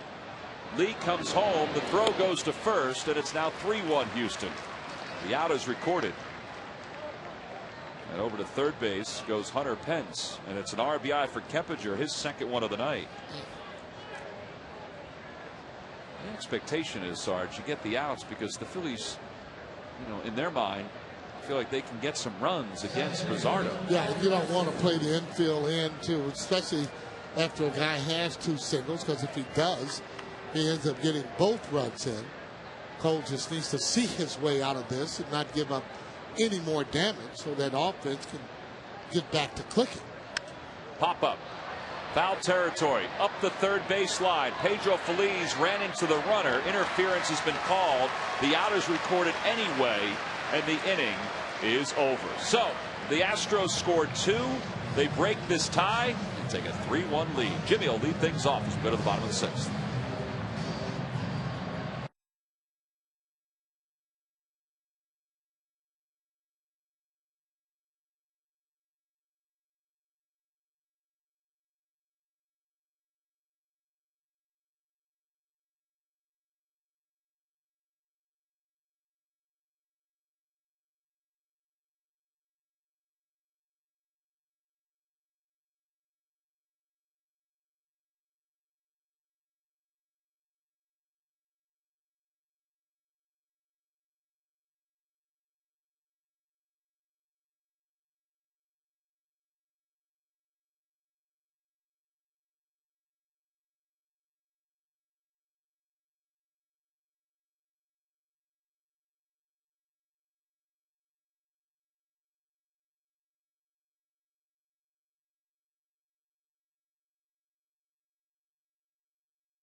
Angus beef, available with premium toppings in 3 varieties for just $3.99. McDonald's, I'm loving it. Phillies trailing 3-1 as we go to the bottom of the 6th inning. They've got to get something going against Bizzardo. They've only gotten 1 hit against him. It was a leadoff single by Jimmy in the bottom of the 1st. Sarge, tonight is the anniversary of the 1983 team that you were part of, clinching the National League East. It's also our good friend Danny O'Rourke's son Danny's sixth birthday. So a lot of good things happened on the 28th of September. Seems like a lot of great things. A lot of great things. Well, they got to get back to basics here. Need base runners. You work the count. Get yourself a pitch. Try and drive it. But at least up to 2 strikes. Try and get your pitch and your location. I mean, obviously, he showed that he will give up hits. Back toward the middle. Nice play. 1 away. Nothing you can do about that. Again, you just want to hit the ball hard. That's this ball there. And that ball really a little bit away. Might be a ball that you would like to go on and take, see what it is. Maybe get you to 3-0. Again, J-Rowe does not walk. He's been up more than anybody in the National League. Shane's 0 for 2. He's grounded out twice, and he takes that one belt high for a strike. It's 0-1. Phillies offense has managed just that hit by Jimmy in the 1st. They've had a couple of walks, 3 overall, but that's it. And now Bizzardo is throwing some strikes. He's doing some painting. The first pitch breaking ball, and then being able to get balls right there on the corner. He's been around the dish. That's a fair ball under the glove of Berkman. Victorino around first, heading to second base, and that's where he'll hang out. So a base runner in scoring position on a playable ball by Berkman. Maybe that's the break the Phillies need to get things rolling here. Well, you do, and you got 2 big guys coming up, and Chase Utley, Ryan Howard with Victorino in scoring position. The ball there hit. Normally there's a ball, actually it hit the bag and went down. You can see Berkman's getting ready to play that ball, and he goes in to 2 bases. Well, Berkman will not be charged an error on that one. It's a double for Victorino. His 39th of the season. Lance Berkman's probably sitting over there at first base saying, all right, I've been picked off. I missed home, and a ball just hit the bag. Is this not going to be my night? And you're right, it did hit that bag. Looked like it hit the back of the bag. And as it just stayed low to the ground, Berkman expecting a bounce on the ball. He would have had it easily. Now the rally towels are out here at Citizens Bank Park. This is such a sight to see. And it has been the last few years. They haven't had a whole lot to twirl about in tonight's ball game. Here's Chase, who's 0 for 1 with a sac fly. Well, you give the fans something to scream at. It can get pretty loud in this stadium. Chase chops it right side. 2 away. Over to third goes Victorino.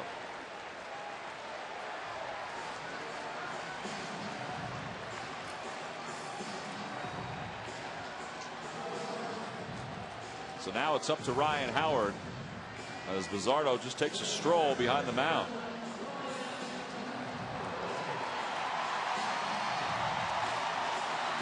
Strange, you see this time and again in Major League Baseball. A young pitcher sometimes tentative the first few innings. You can get to him and then he's done. But like any other pitcher, he has success as the game moves on. You know, and his body language is different. Yeah. Oh, that's a balk. That's a balk. Bizzardo did not step off, and Victorino's dancing rattled him, and he's going to score the game's 2nd run for the Phillies. And that's what will happen with a young pitcher. You'll get him a little bit rattled as he's explaining this to manager Clark. Any kind of way you could get it, they'll take it, and especially there with 2 outs. Luzardo saying that he stepped off, but Tim Cheetah saying there's some movement. Watch Shane here. Yeah, well, Shane called that right away, so he had to be looking at him as he gives him a good fake. And you see how he goes there, and he says, "Oh, bump, bump." So he called it right away. Take a look at it, see whether or not he got up, and it was a couple of steps right there. And you got to step off backwards. You can't step off frontwards. And that's what Tim Cheetah's saying. If you can gather what Tim Cheetah was trying to say, that's it. Leading forward before he went back. Let's see it one more time. Yep. Well, you see he stepped out, but he stepped off backwards, and you can see really Victorino really good at that because he was taking as much as a third baseman was giving him. So he stepped forward before he stepped back. Watch, Tim. Boom, boom. A little music with that. Tim would be all set. On the outside corner, 0-2 to Ryan. Boy, backdoor slider. Started him off with a changeup. Backdoor slider with a little bit of movement on it.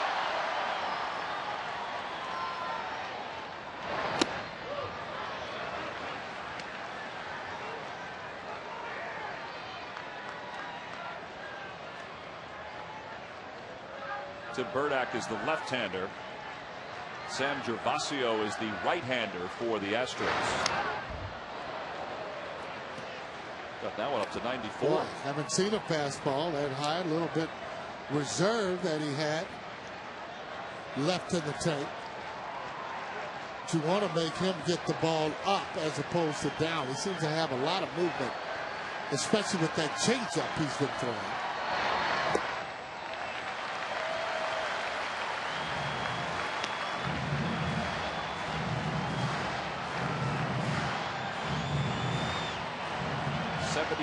Pitches.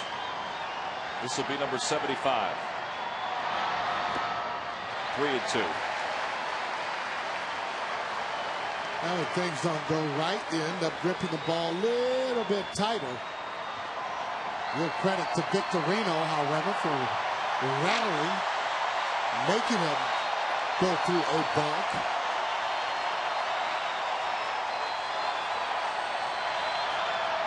Ball 4. Ryan with an excellent at bat. He was down in the count. He works out the 2-out walk. And maybe Luzardo is rattled a little bit. Still, Dave Clark is about to ascend up the stairs, and that's probably going to be it for the right-hander. He does signal to the pen. They're going to bring in another right-hander. So Luzardo goes 5 2/3. The runner on first is his responsibility. He was pretty good tonight. He only allowed 2 hits, but he wound up walking for the balk.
Phillies coverage continues tomorrow night at 6:30 with Phillies pregame live now before every Phillies game, only on Comcast Sportsnet. one-run game here in the bottom of the 6th inning. A pitching change for the Astros.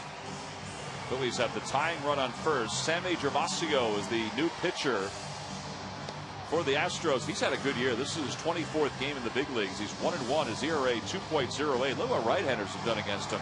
That's because his ball has an unbelievable amount of movement away from those right-handers. And he's got a right-hander to deal with here as Yorman Buzzardo went 5 2/3. Talking to Wandy Rodriguez in the Astros dugout. It's a good guy to learn from. So here's Jason Worth with a runner at first and 2 outs. Well, Jason, open stance right now. That's a little different, isn't it? A little bit. A little more exaggerated. He's got his hands away from the body a little bit more. Way outside, 1 ball and no strikes. Oh, it doesn't matter where you start. You just got to make sure that you stay in when he is throwing the ball and not bailing or not keeping that front side in.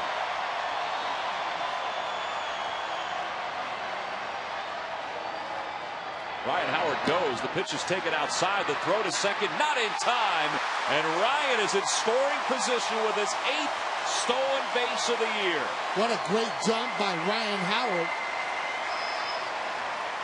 Again, once you get the time, and Davey will give it to you, 1-4, 1-5 means a takeoff. Look at that jump as it goes in. And what is this little stand-up slide that he does?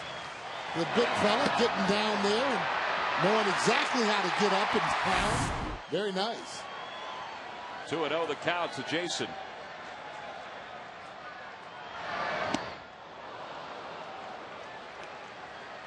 That may have been ball 3. Yeah, he's got to stay in there a little bit more. But again, when you're open like that, you got to get back closed.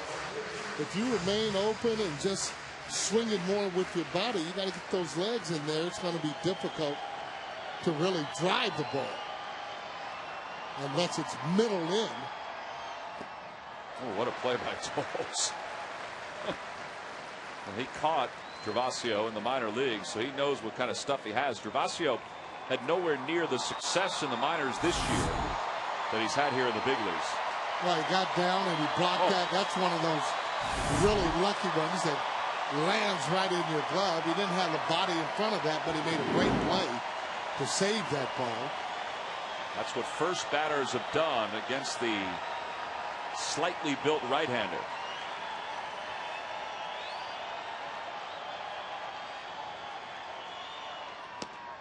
Three and 2. Boy, 3-1 slider. That's a pretty good pitch.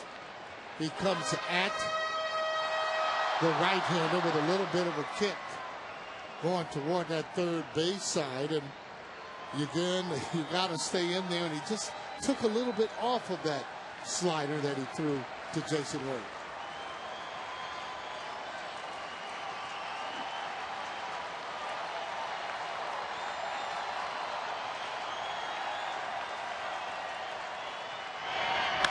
Opposite way, Hunter Pence toward the alleyway is there, and he makes the grab. The inning is over. The Phillies do get one on the balk by Buzzardo, but he is lifted from this game with a 1-run lead.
Entertaining game, some crazy stuff going on there tonight. You see back when Berkman missed home plate, balk in a run, ball hit the bag at first base time, all kinds of goofy stuff in this game. Well, we begin the 7th with a slow roller to third. That's a good way to start for Cole Hamels, who has not pitched badly at all tonight, but he trails at 3-2. Well, they've had a lot of broken bat hits off him, and that Hunter Pence hurt him again. Here's a look at the Verizon Wireless game summary. Chase Utley scoring on a sac fly in the first inning. And then Victorino scoring on that balk. And Keppinger's 2 for 3, the third baseman. Jeff Keppinger with a couple of runs batted in. Phillies do have Tyler Walker up in the bullpen. So Walker, the right-hander, loosening up. Edwin Masonette is going to pinch hit for the Astros. So Gervasio's night is done after a third of an inning. See what Masonette has done. .294 hitter, 1 homer and 7 runs batted in. Astros have a whole host of players available tonight. They have a very deep bench, and it includes a couple former Phillies. And the first pitch changeup is there for a strike. There's Jason Michaels and Chris Coase standing next to each other. 2 former Phils. Jason without the hat, Chris with the hat. 0-2.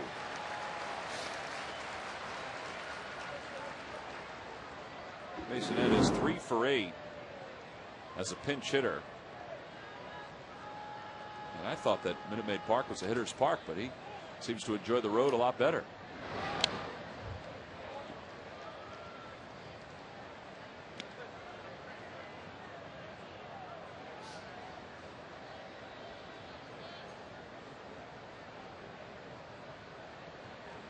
This will be the 92nd pitch for Cole in tonight's ball game. And a changeup line towards shallow center coming on Victorino. Sliding grab, 2 away.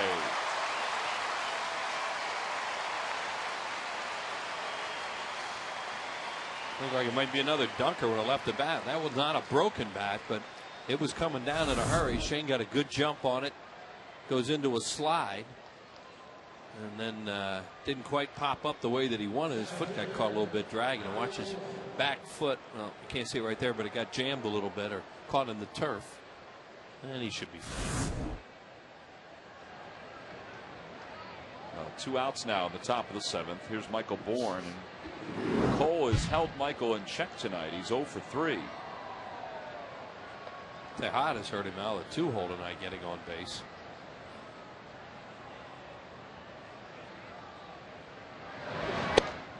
There's a strike to the outside corner.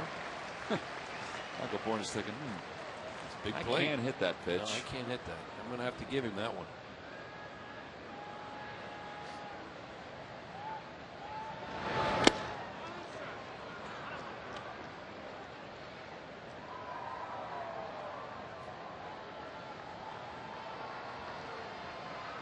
Tim Burdack up and loosening in the pen for the Astros. He's been throwing for a little while. He'll be the next pitcher for Houston. Broke his bat, loops one to center field. That's going to be a base hit. I'm telling you, they got a pile of firewood tonight, and because he's right from the get-go tonight, you could see him pitching inside, and he's broken at least 5 bats tonight, and I think they've gotten 4 hits on broken bats. Well, these lucky fans are tonight's Citizens 7. They will each receive a prize pack courtesy of Citizens Bank. Citizens Bank with the most 7-day branches in the Philadelphia area. To find a branch near you, visit citizensbank.com. Now you got a cat and mouse game going on at first base because Michael Bourne is going to want to run. Even if you get into that dangle throw over there, he'll beat the throw to second almost every time. 59 steals this year. He's been caught 11 times. His steal total is the 3rd most in franchise history. Got him going back a little bit on that one. Yeah, he did. He had a one-way lead that time. Cole Hamels picked that leg up and took his time. It fooled Michael Bourne. He went back. Tejada, the veteran player that he is, with 2 outs, took a pitch and gave him a chance to run. He's not afraid to hit with a strike on him. Maybe even 2.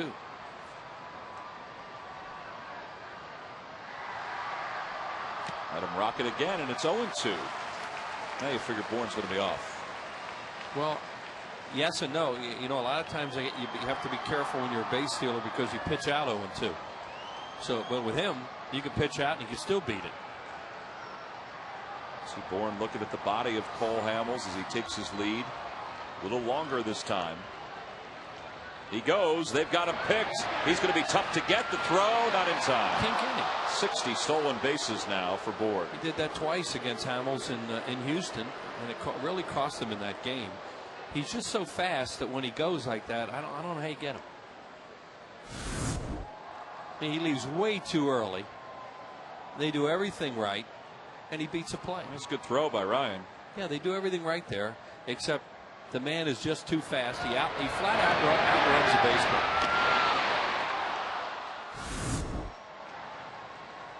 0-2 the count to Tejada with a runner at scoring position. Opposite way, a foul ball. That's left for Sam Arnaud to make a clean play down the right field line, and Bourne, who flies, goes back to second. That's how hot Tejada is right now, because he just made a strikeout pitch on him. There's Michael Bourne, fourth player Astros history, 60 stolen bases in a season. Eric Yeldon, huh?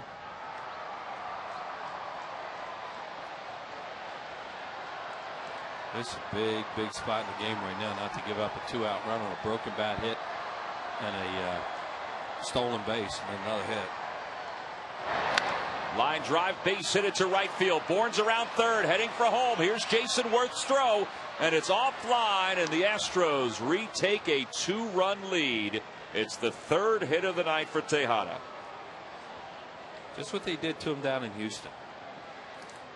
And Michael Bourne was right in the middle of a lot of that stuff by stealing bags, and then they'd knock him in. You just can't get him with 2 outs. He's going to run on the crack of the bat. No matter what happens here, they're not going to get him. Tejada is so hot right now. They tried to go upstairs with a fastball, didn't get it high enough. Tejada reads it perfectly, but throws airmail and moves into scoring position. He's 15 for his last 27. And they'll walk Berkman intentionally.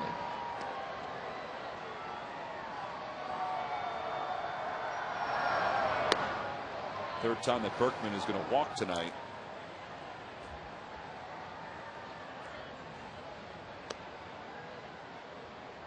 They're going to let Hamels face Lee, don't you think? They're not going to bring Tyler Walker in for Lee, you think?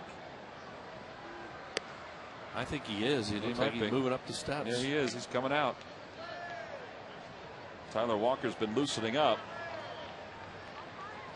And Charlie, the jacket on, taking the slow stroll out to the hill. Cole has allowed 9 hits and 4 runs, and his night is done with 2 outs here in the 7th inning. Got the first 2 batters here in the 7th, but then the single by Bourne, the bloop single, the stolen base, the RBI by Tejada, and we've got a pitching change here at Citizens Bank Park.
TNT Rapid Rewinds.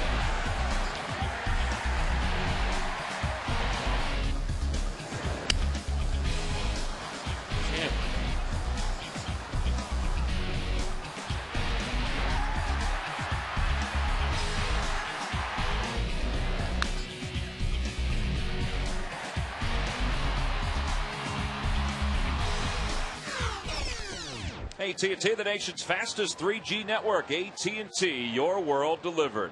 A couple of those highlights are part of the storyline tonight.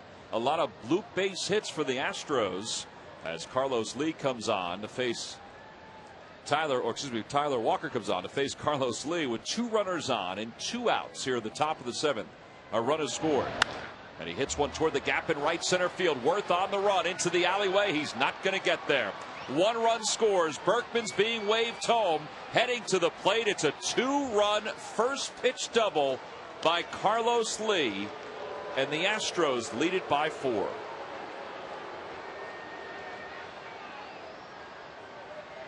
Well, that's what we talked about start of the game, that you got to score runs to beat this team normally because they can hit and score runs, and the Phillies, of course, have been shut down offensively. Walker comes in. It's a first ball fastball supposed to be away. It was caught too much of the plate, and Carlos Lee will hit it everywhere. And he hits the ball in the gap in right center. He's always hit well here. So 6-2 Astros. See Walker's numbers. 30th game. His ERA will. Well, it's up to date at 2.78. 3 runs with 2 outs.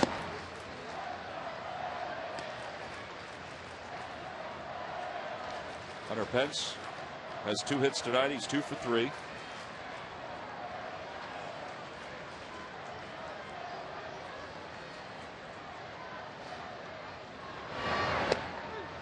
had him bailing on that one. 1 ball and 1 strike to count. Penn struck out his first time up, then singled in the 4th, singled homer run in the 6th. Excuse me, double homer run in the 6th.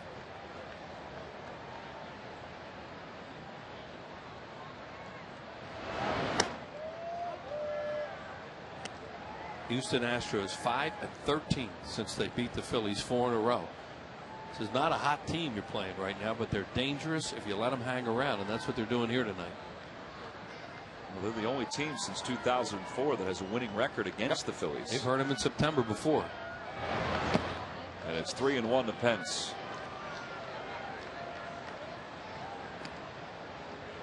Jeff Keppinger waits on deck. Remember some of those games when the Phillies were battling the Astros for the wild card several years ago. Willie Taveras being at an infield single to shortstop. Against Billy Wagner as Pence walks. Biggio's home runs in September. There have been some tough games. And Rich Dubie's going to the phone. They're going to get somebody else up and loosening here in the top of the 7th inning. Can't let this one get too far out of reach. So here's Keppinger.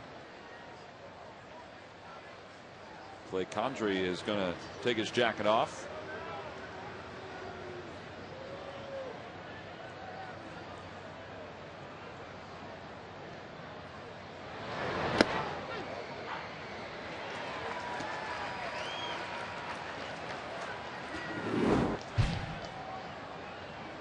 Keppinger's got 2 RBIs tonight.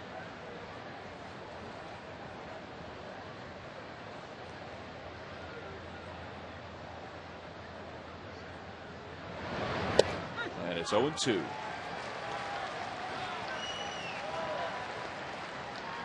There's Condrey firing away.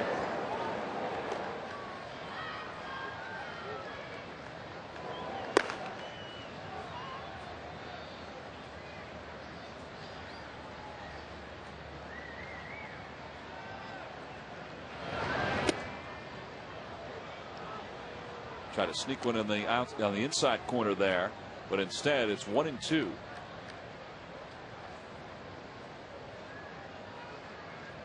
On the Toyota Major League scoreboard, Marlins had 2 runners on with nobody out in the top of the 7th inning, but they didn't score. Jair Jordan's got out of it. The Marlins are 1 for 11 with runners in scoring position tonight. So the Braves take a 3-0 lead into the bottom of the 7th inning. Braves are just 2.5 off the pace in the wild card. They can gain a half a game tonight with a win. Not only that, they're 5 back of the Phillies in the National League East. And they're getting some pitching right now. Every night they get a great start. It seems like they get their starter goes deep and doesn't give up much. Chopper toward the hole at shortstop. Jimmy on the backhand has it, no play. And the bases are loaded.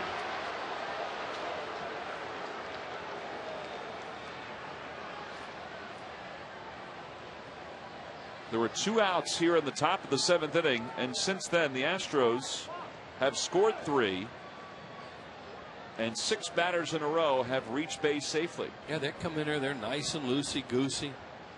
Some good things are happening for them. 2 outs, nobody on base. A broken bat, broke the bat in half. Did Bourne, singled into center field and got it all going. Well, Charlie's walking out to the mound again. That's it for Tyler Walker. He doesn't retire anybody. And they had Teata 0-2. So another pitching change here at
this weekend in the final 3 games of the regular season here at Citizens Bank Park. Comcast Sportsnet the next 4 nights. That includes game 1 against the Marlins. Saturday's game has been picked up nationally, so it's been moved to a 4:10 first pitch.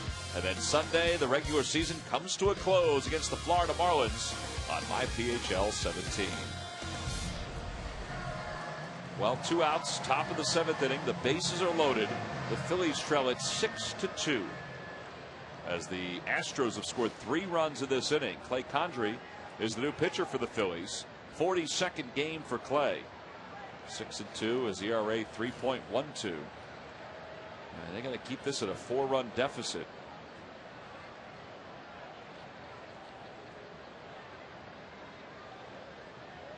Kaz Matsui, the batter, he's 0 for 3. And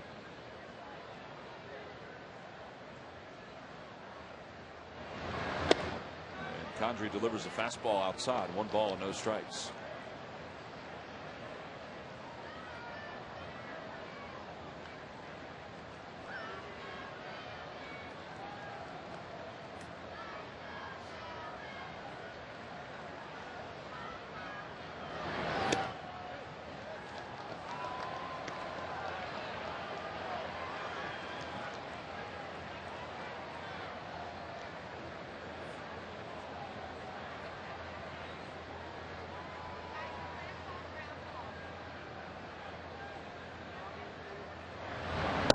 That one's in there on the inside corner. 2-1 the count to Matsui. Matsui has a career high in home runs with his 8. You know, when he originally came over from Japan, he had reached 30 home runs plus in Japan a couple of different times. But he's never been the power hitter that everybody expected here in the States. 2-2. Good pitch by Condrey. A sinker away.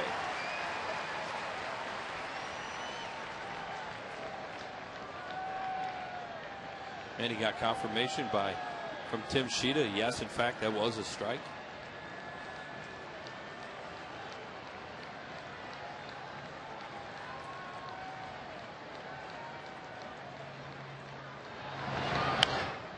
stays alive by getting that one off the bat foul, off to the third base side.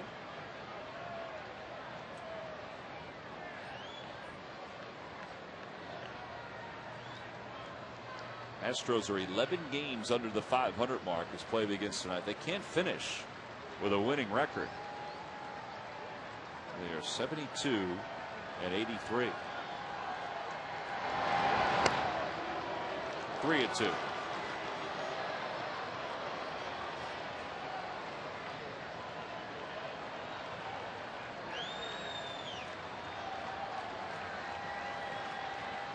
Toles waits on deck. He started this inning by grounding out to third on the first pitch. On the first pitch, runners go. Pitch is hit back toward the box into center field. Two more will score. Matsui with a 2-run single, and the Phillies trail it by 6. Oh boy.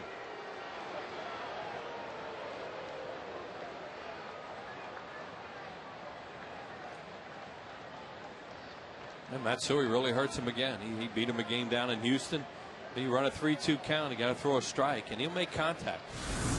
And he just hits it right back through the middle. It's a sinker. Condrey almost grabs it, not quite. And a 5-run inning with 2 outs and nobody on base. So 10 men now to the plate. The guy that led off is Toles, and he stands in a second time. And he's down 0-1.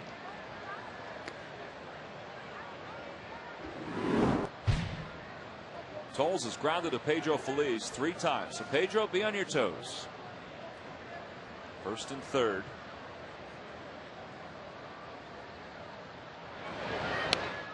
And it's 0-2.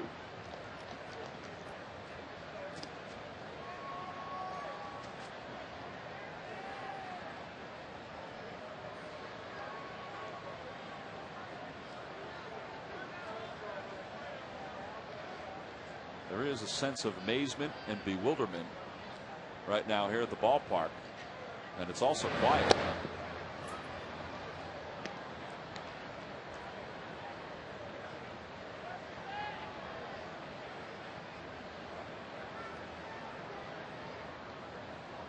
One ball, 2 strikes the count to Toles. And a call, strike 3. So the inning is finally, mercifully over as Toles makes the first and last outs of this inning. But the Astros score 5 in the frame.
Answer. Wheels, who was the winning pitcher for the Phillies in the deciding Game 5 of the 1980 National League Championship Series versus the Astros? Pitched 2 innings. It was Dick Ruthven. Dick Ruthven is correct. There's no drama at all in these questions anymore. Log back on to Phillies.com to find out if you're the winner of a Phillies prize pack. Thanks for playing Dodge. Stump the fans. He is smoking hot, everybody. Yeah, we got to get the ball club smoking hot. Well, that is true. Fans that came to the ballpark tonight got their Fightin' Phil's rally towels. They haven't been able to use them that often. The Astros have taken an 8-2 lead over the Phillies. And here's Tim Burdack. He was loosened up a long time ago for Houston. And he's on to begin the bottom of the 7th inning. The Phillies trail it by 6. And Raul Ibanez will lead things off. Raul has flied to left. He's grounded into a double play. And he takes a pitch up. 1-0. I mentioned this is the anniversary of not only the 1983 team clinching the National League East title, but also the 93 team. Yeah. And it's young Danny O'Rourke's birthday, his 6th birthday. I mentioned that before, too. That's nice. Yeah, that was in Pittsburgh in 93. 83 was at Wrigley. Yep. 93 in Pittsburgh. Now, there was no chance the Phillies could clinch tonight. But on this, the anniversary of 2 very memorable clinchings, Phillies hoped that they would get off to on a good note to start this homestand. And that's not happening through 7. No. Or through 6 and a half. 6 and a half, yeah. Raul hits it in the air, straightaway center field. Bourne on the run to the warning track, and he makes the running grab. Wow. Man, did he close quickly on that one. That's a heck of a play. It's unbelievable. And they've been talking about how well he's played center field for them all year, that he ought to win a Rawlings Gold Glove. And my goodness, he was playing shallow too. That's a real center fielder's play right there. Full flight and catch. He just outran the ball. And a smile for Michael Bourne. So Ibanez robbed him an extra base hit. Well, 2 very good center fielders in this game today. Shane Victorino for the Phillies and Bourne for the Astros. Yeah, he plays in that huge center field in Houston. So he's used to going back and catching balls. Well, there's a good chance that both of those guys will win a Gold Glove. You don't have to be one left fielder, one center fielder, and one right fielder. Right. When it comes to Gold Glove, the managers and coaches who have already voted, they just vote for outfielders. And, so Shane and Michael Bourne could easily win Gold Gloves this year. Look, we're talking about how shallow he plays, and that's a pitcher's delight. Pitchers love their center fielders to play shallow, take those dunkers away, and then if you can run like Michael Bourne, it's tough to hit it over his head. Well, with 2 outs, you see Bourne's fielding percentage, .992. Victorino, .997. Nate McLeod does not have as many chances as Shane Victorino or Michael Bourne. Matt Kemp has also had, forgot about Kemp, a very good year. Not only offensively, and that has something to do with it because you're always fresh in a manager and coach's mind. And it shouldn't, but it does. Well, it does. Just the way it is. But he's also had a very good year defensively. Well, Tim Burdack has 2 outs here in the bottom of the 7th. It will not be Paul Bacco that will bat for the Phillies. Instead, it'll be Miguel Cairo, who is going to pinch hit. Cairo's had a good September for the Phils. Overall, he's batting just .226, but he has 5 of his 7 hits here in September.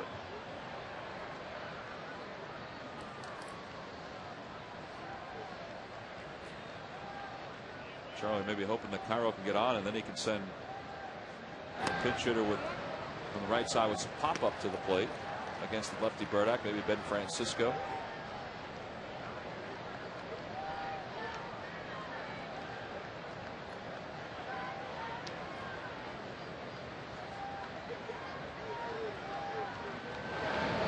Two and 0 to count.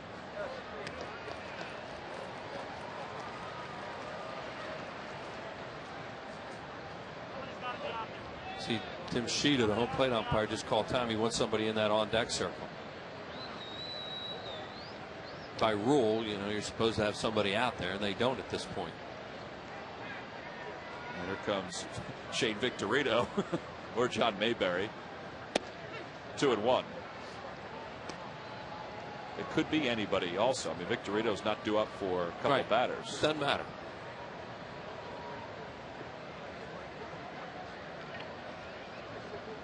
Two and 1 the count to Cairo. And he hits one in the air to center field. Michael Bourne under it, and he makes the catch. So a 1-2-3 inning for Burdack. We have played 7 here at Citizens Bank Park. Phillies trail it by 6.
Changes for the Phillies.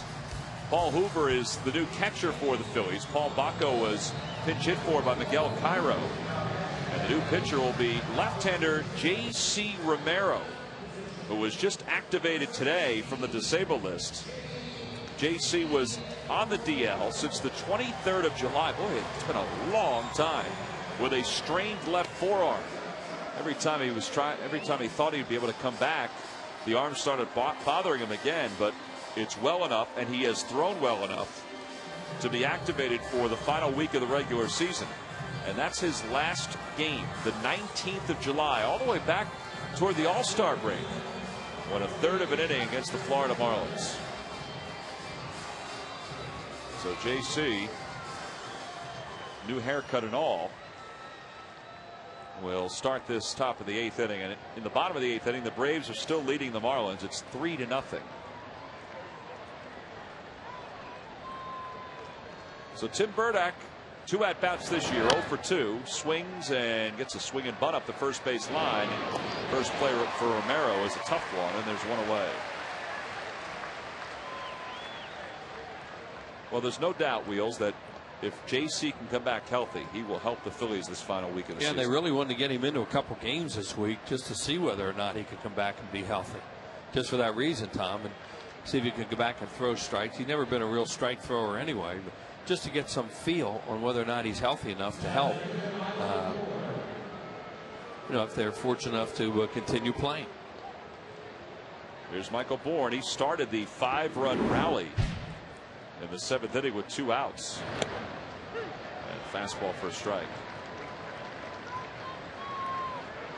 Bourne got on with a broken bat, single to center.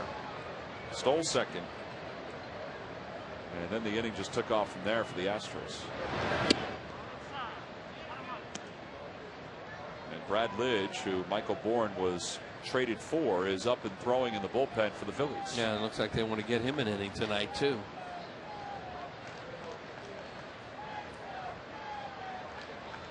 Weird game. You're experimenting like this, losing. And Charlie knows full well that Phillies haven't wrapped anything up yet. Oh, he knows that better. He talks about that all the time. He's been saying that for a month. Relax. It's one thing when you're a lifetime baseball guy and you've seen everything in the sport. You leave it up to other people to talk about magic numbers and all the other things and scenarios. They don't talk that way. they don't even like to hear it. Chopper, going to be a tough play if it stays fair. It's a foul ball. Good job by J.C. Romero. That thing looked like it was trying to come back. So it's 2-2 to Bourne. That's where it remains. And Michael head back toward home plate. See what he's done against J.C. Hitless in 3 at bats. You don't want him on first base because it's like a double. Not too many guys in this league that are like that anymore, Wheels, where no. they get on with a single and it is like a double, that it's almost a guarantee that they're going to steal and be safe. They knew they had a good player in Michael Bourne in their system, and you know, they traded him for Brad Lidge, and they won a World Series, and Michael Bourne has a chance to be a heck of a player. Check swing, liner, fair ball. Raul gets to it before the fan does. Oh, what a play by Raul Ibanez to hold Bourne at first. Fan had touched that one, Bourne would have been at second base.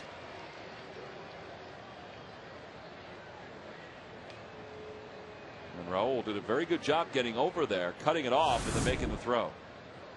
There it is, just inside the line. And you see that guy's reaching for it, and he didn't have any idea that that was a fair ball, and Ibanez just took it away from him. Now makes Michael Bourne earn second base. Right.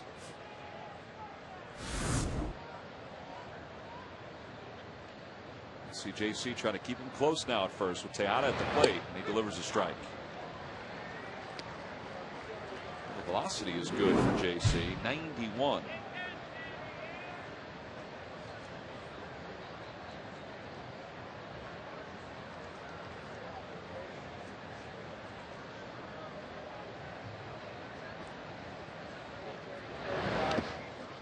Hoover with a nice play to keep that one around the plate and keep Bourne at first. And JC doing everything he can to try and change his delivery, change the look to Michael Bourne at first base. Keeps looking at Jose Cruz Jr.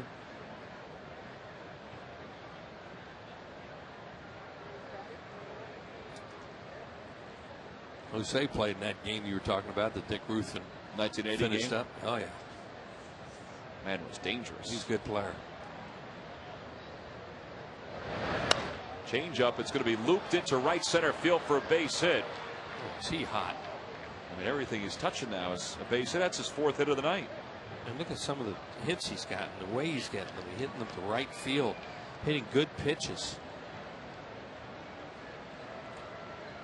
You know, Tejada's a guy that can pull the ball and really hurt you. And tonight he's bunted and hit 3 balls to right field for 4 hits. Well, Aaron Boone is going to pinch hit for Lance Berkman. Berkman walked 3 times in this ball game. I don't know what this is about. I don't know whether they think, you know, something happened to Berkman.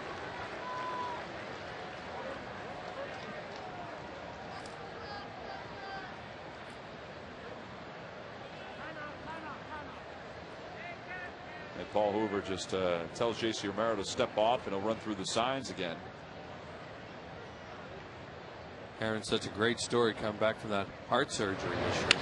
And he lines one toward left field. If it's fair, it's an extra base hit. It's a foul ball. That was a hanger by J.C. Left it up, and everybody has to go back.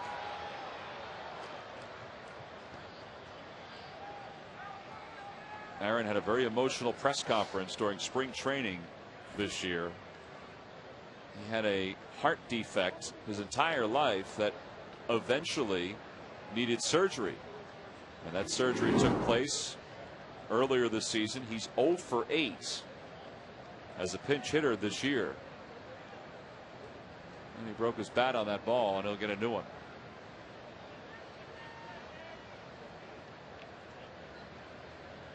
Astros said they researched it. They couldn't find anybody that had open heart surgery at one point in the season and was able to come back. Yeah, that doesn't seem to be something you'd find a lot of. No. Well, he's got 2 runners on. The count 0-1. And it's 1-1.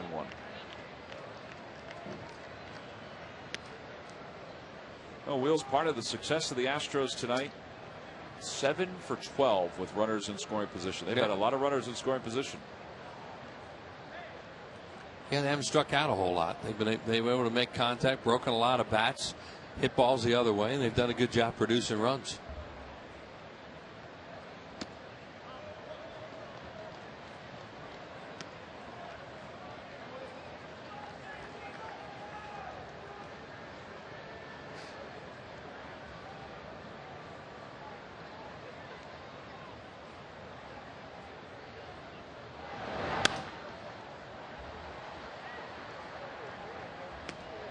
This has been a tough year for J.C. Romero. He began the season on Major League Baseball's suspended list and didn't pitch for the Phillies until the 3rd of June. That's when he returned off the suspended list. And then on the 19th of July, that was his final appearance before he strained that forearm. Boone sends one in the air to left center. Victorino runs under it. 2 away. JC had a couple of rehab appearances. The runners go back. His velocity was really good in those appearances against the instructional league players down in Clearwater. And they're hoping that he can come back, get sharp, and that's the reason he's in there tonight, is to try to get an outing where he can sharpen his skills and then be used for the final 6 games of the regular season.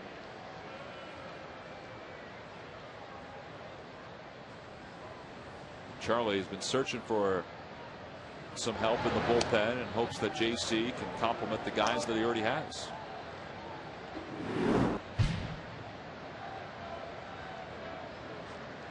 Lee 2 for 4, 2-run double.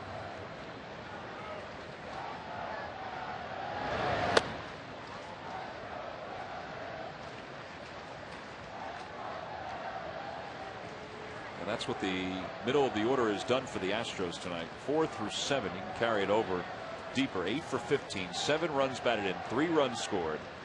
Lee went over the 100 RBI mark for the 5th consecutive year with his 2 RBIs earlier. And it's 2-1. And on the Toyota Major League scoreboard, the Braves have the bases loaded in the bottom of the 8th inning, but they got a lot of green lights on that board. It was loaded with 1 out. Now it's 2. They were loaded with 1 out. Now there's 2 outs.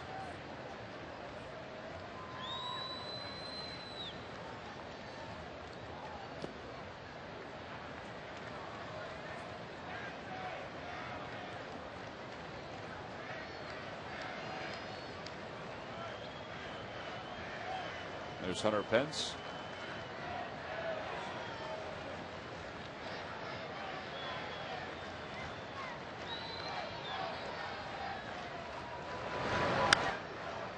That's going to be a long foul ball. Maybe not that long. It was high though. And it's 3-2. So the 2 runners will be off. Bourne from second base, Tejada from first. With a count 3-2 to Lee with 2 outs here in the top of the 8th inning. J.C. Romero trying to get through this inning without allowing any more runs to score.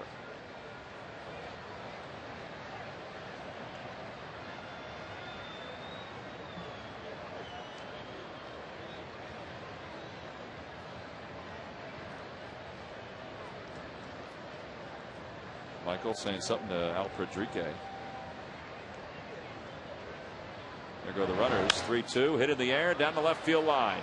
Raul over toward the warning track, has room, and he puts it away for the final out. So JC strands 2. He allows 2 singles, but he strands 2 runners on base as we go to the bottom of the 8th.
Official Phillies merchandise located next to the third base gate at Citizens Bank Park. In addition to during the Phillies home games, the store is open Monday through Saturday, 10 a.m. until 6, and it features a variety of Phillies apparel, caps, novelties, DVDs, and everything Fanatic. Make the Majestic Clubhouse store your official home for Phillies merchandise. Well, Aaron Boone stays in the ball game to play first base for the Astros as we begin the bottom of the 8th inning. Tim Burdack is still the pitcher for the Stros, and Ben Francisco will pinch hit for J.C. Romero. Paul Hoover, who came on when J.C. Romero came into the ball game, remains the number 8 batter for the Phillies, where he's been put in the number 8 spot. Tolles had a quick trip out to the mound and talked to Burdack. Francisco is hitting .292 with 5 homers and 12 RBIs in a Phillies uniform. He has 15 home runs overall, and he takes one on the outside corner. It's 0-1. Phillies trail at 8-2 here. The Braves lead the Marlins 4-0 down in Atlanta. They've tacked on one more and still have the bases loaded, and it's 0-2.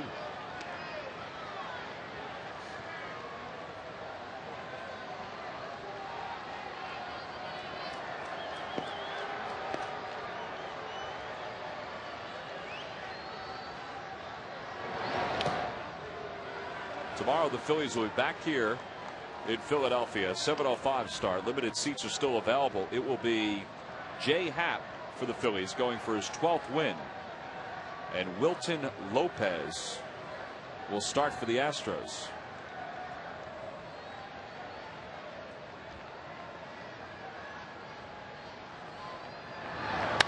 And Francisco lines one toward right, but it's going to hang up for Pence. That's the kind of night it's been. One away. It's 5 in a row retired by Burdack.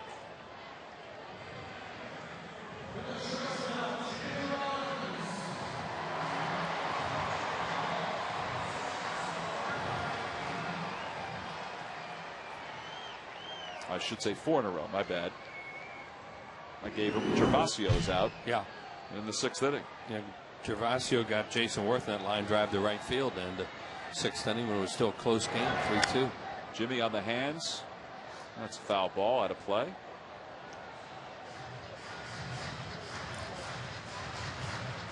Jimmy started this ball game with a leadoff single, stole second. Everything was going the Phillies' way at that point. He went over to third on a ground out, scored on a sac fly, and the Phillies had a 1-0 lead.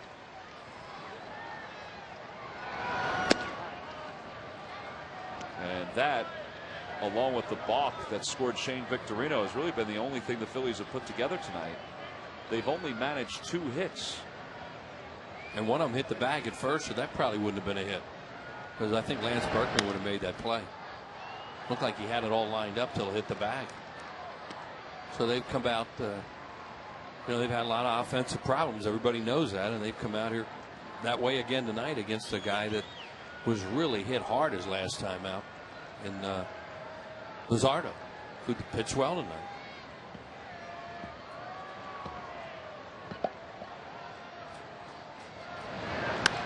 Jimmy sends one in the air to center. Bourne doesn't go too far, and he puts it away. Now it's 5 in a row for Burdack. And 2 outs. Well, during this month of September, the Phillies have won 15 games, but they've had struggles at times getting runners over and in offensively. And this is a good offensive team. Franchise record in home runs with 217. But they came off this road trip. You saw Pedro Feliz. He and Ryan Howard and Paul Bacco, they were really the only guys that hit on the road trip. They'll turn it around as they get ready for game 2 tomorrow. And the final 4 outs of this one. Well, they really haven't been pushed all year, and they're getting pushed now, because that team behind them is really hot. Atlanta having one of those runs right now where when you have them, Phillies have had them the last couple of years, you get in a situation where you don't think you can lose. And they obviously feel that way, especially with the pitching they're getting. Victorino down the right field line. That's a fair ball, scooting to the corner. Shane heading to second base. The ball eludes Pence, so Shane's on his way to third. And he will get there standing with a 2-out triple. 12th triple of the year for Victorino. Fans are still great. I mean, they're still in it, even down by 6 runs with 2 outs in the 8th inning, waving those rally towels. You know, come on, you never know. Hitting everybody next to him. Yeah. Here it is. This one he really hits hard. Shane was the guy who hit that ball that hit the bag and got a double for the second hit of the Phillies. That one was just scalded to the corner. That took a goofy kick away from Hunter Pence. So Shane now with a league-leading 12 triples. He shares the lead with Stephen Drew. And here comes Chase. Nice for the Phillies to get a couple runs here and set up that 9th inning. Got the meat of the order up, maybe a little bit more than a couple. We've watched them all year long. They are explosive. And it's 0-1 to Chase.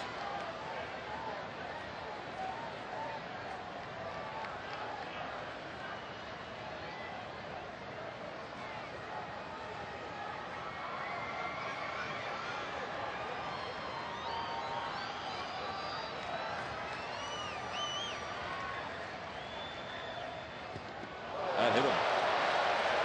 24th time that Chase has been hit by a pitch. And there are 2 runners on.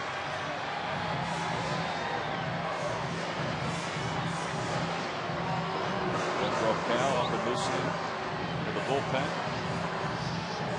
Yeah, Burdick has one more batter.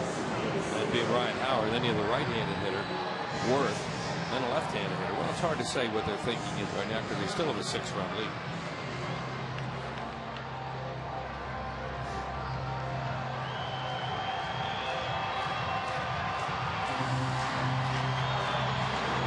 Base hit. Keep the inning alive. A home run would draw the Phillies to within 3. Dave Clark's team has played less than 500 baseball since he took over. Well, they're involved in this pennant race, whether they want to be or not. And it's 0-1 to Ryan. One thing where home runs terrific, but a base hit's not the worst thing in the world either because you keep a rally going. Phillies only 3 runners in scoring position tonight. Utley goes. And it's 1 ball and 1 strike. They don't throw through. So he's at second.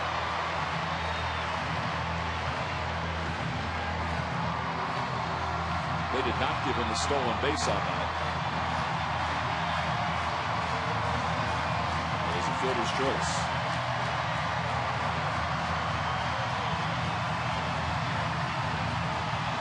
The runner at second base, so they're going to go out and go over the signs now. Tolles is covering his mask as if he's got some bad breath and he doesn't want to get it on Burdick. He's trying to shield his lips from anybody reading his lips. Even with that mask on, you can't see through that. 1-1 to count. That's been in the last, what, 15 years, 10 years where they do a lot of that stuff now. And it's 1-2.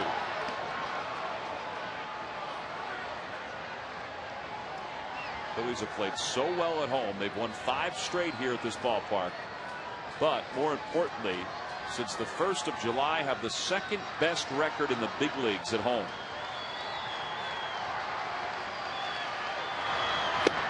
Ooh. A lot of breaking balls and trying to sneak that fastball by him and miss.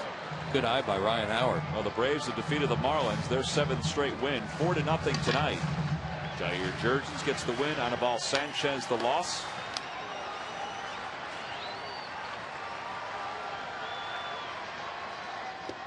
And it's 3-2 to Ryan. Jason hoping for a chance with runners in scoring position.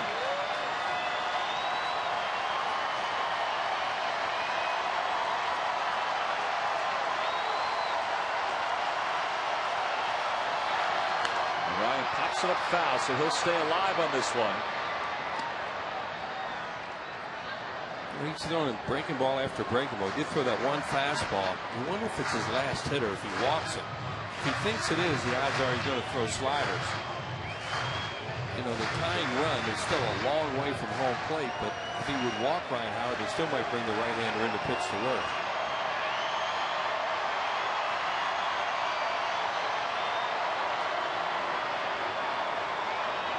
Last thing he should even care about, Shane Victorino at third base with a 6-1 lead. He just walked him back. And Ryan's down on strikes. Strands 2 in scoring position. The Phillies go down here in the bottom of the 8th inning. We go to the 9th with the Astros on top 8-2.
And his struggles have been well documented and well talked about this entire year. And we saw J.C. Romero, he was on to try to sharpen himself for the final week of the regular season. The same for Brad in this kind of spot, just to get some work and to keep himself at least in tune with the ball game. Maybe get him back into his normal role, which is the back end of a game with the Phillies leading it. So he'll face the 5, 6, and 7 hitters for the Astros, with the Astros leading 8-2. Braves have won, so they're within 2 of the wild card. And the Phillies right now 4.5 up in the East.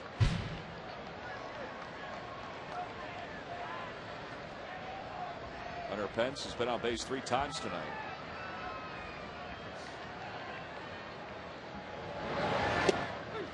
That's a strike at the knees. It's 0-1. Yeah, he's a problem for the Phillies in the 5 games they played him this year. He is just has so many odd tendencies. It's all legs. His swing looks so awkward, but he gets good swings. Well, he's a hitter that when you see him, you think he has holes. And he probably does. And I think they thought his holes were up tonight because they kept trying to pitch him upstairs, and he was chasing.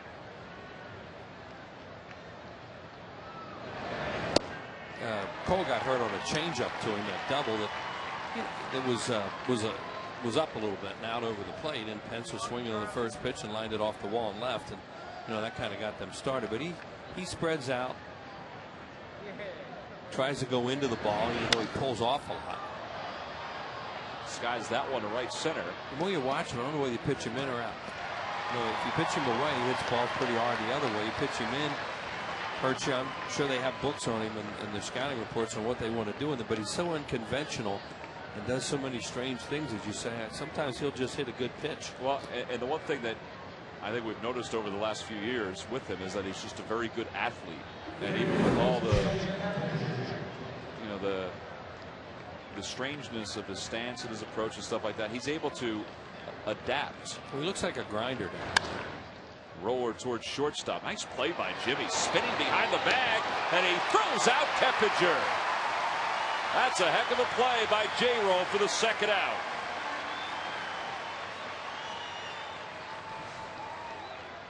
And Lidge appreciates that. He just trying to have a clean inning.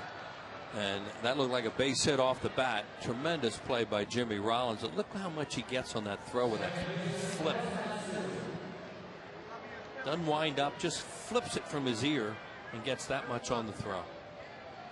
Don't teach that. Second out recorded. Here's Matsui. 2-run single back in the 7th inning.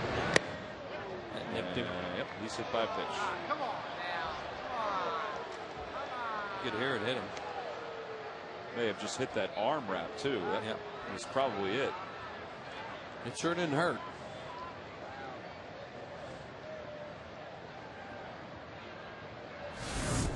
Here it is. Right there, it changes direction, but you could hear it on the crowd mic that it hit off the shoulder, that pad.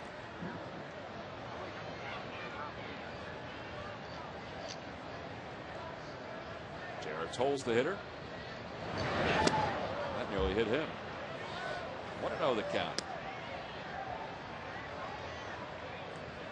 Tolles is 0 for 4. He's grounded out 3 times to Pedro at third, and he has struck out. This is his 6th start for the Astros in his last 11 games.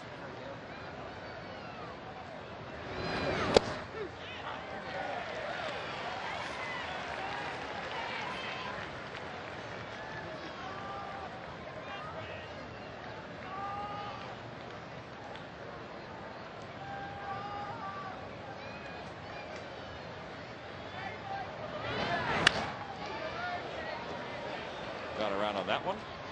And it's 1-2. So Matsui goes back to first. They're letting him go, but he's not running right now with a 6-run lead. I don't know whether they told him not to go or he's just not, or decided not to go on his own. That's so hard to determine anymore when you can and you can't go. It used to be 6 runs was a cutoff. He wouldn't go. But with these smaller ballparks and more offense, you don't know anymore. This will be a tough play. Jimmy barehands and throws. It's dug out by Ryan. Not in time. Infield single. That was a heck of a play all the way around. Just barely was out of the reach of Brad Lidge. So 2 runners on. Yeah, it's a slider right off the end of the bat. Lidge, of course, falls towards first base on his follow through, so he can't field that. Jimmy Rollins does all he can do, and Tolles hustles it into a hit. That'll bring Jason Michaels to the plate. Jason's done pretty well for the Astros this year, hitting .238 with 4 homers and 16 RBIs. He's 5 for his last 11. And he puckled a little bit and took that one high. It's 1-0.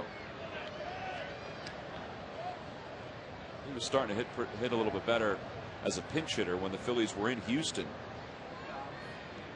But his second half has been much better than his first half.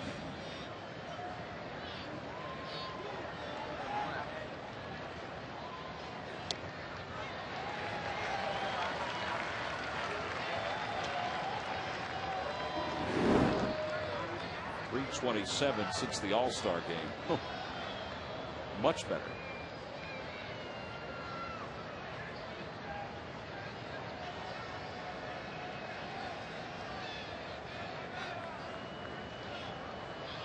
Remember that year he was splitting time in center with Kenny Lofton and the Phillies. Those two had a really good year together as the Phillies center field combination. Michaels was always a good on base percentage guy. He walked a lot.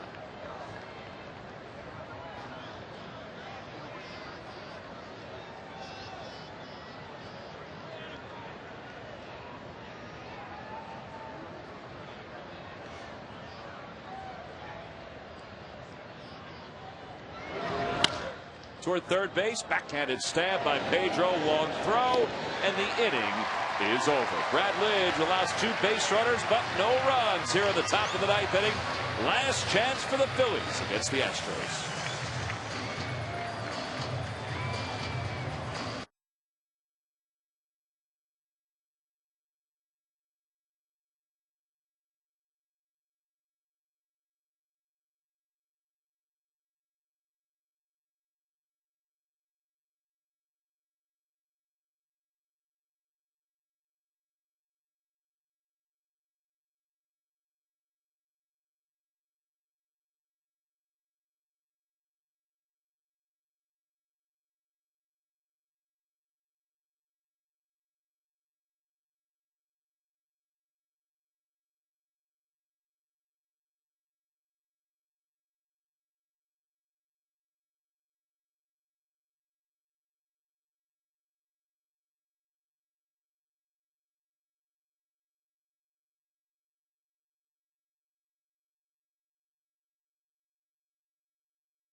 All the news Phillies fans need to know after Phillies post-game live. Only on Comcast Sports Network.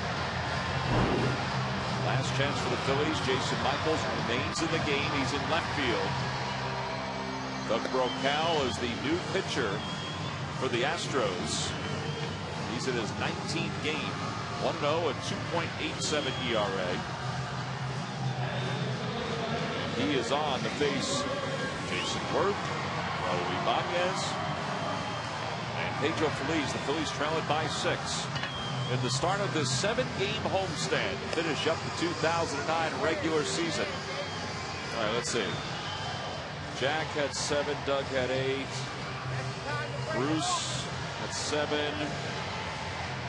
Boston had 8. I guess Boston and Doug are the winners, unless you want to give Mike a few extra points because it looks like he had nachos. That's a lot of eating. It's a lot of eating. Cheap too. Very inexpensive. Very inexpensive. Gutful. Jason Worth leads it off here in the bottom of the 9th inning.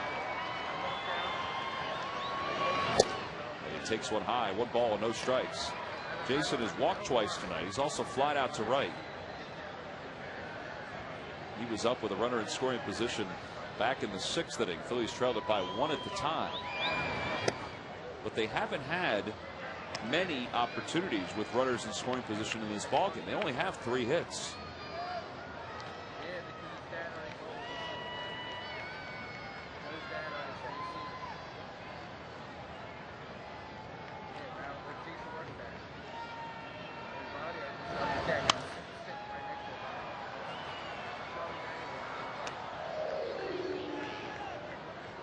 Phillies are 0 for 4 with runners in scoring position tonight.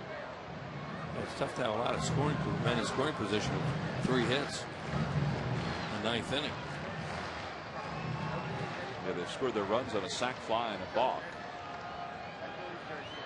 Well, Bizardo on his way to his first major league win. Opposite way, and there's a base hit for Jason.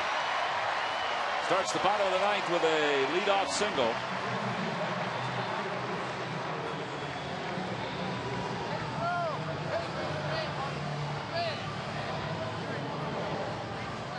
So the Phillies have a base runner to start the 9th. Raul Ibanez will be the batter. Stranger things have happened. Sure.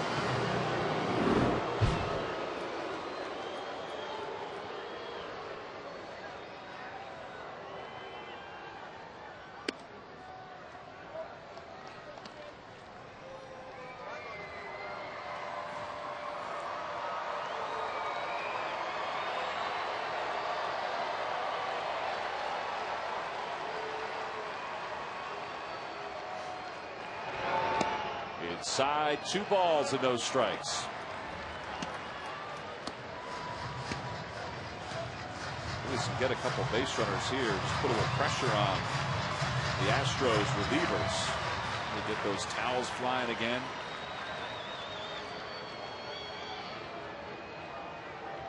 Raul tonight is hitless in 3 at-bats. And that's a strike, so it's 2-1.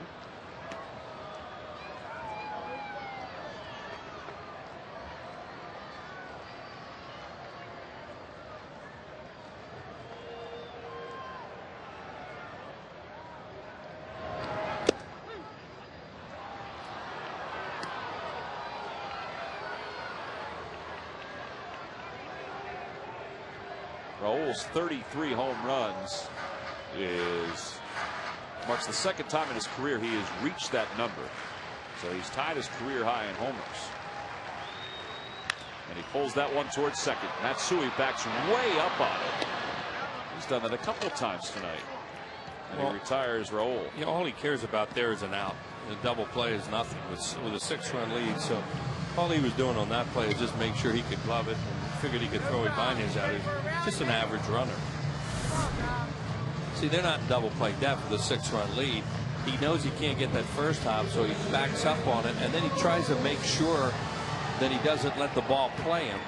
And he was a shortstop at one time, so he's got pretty good arm. He just flicks that for the out. He was a shortstop at one time. You recall, he never liked to backhand the ball. No, that's why they moved him. He was not a good shortstop. I don't think he ever really trusted his arm. And, you know, the backhand.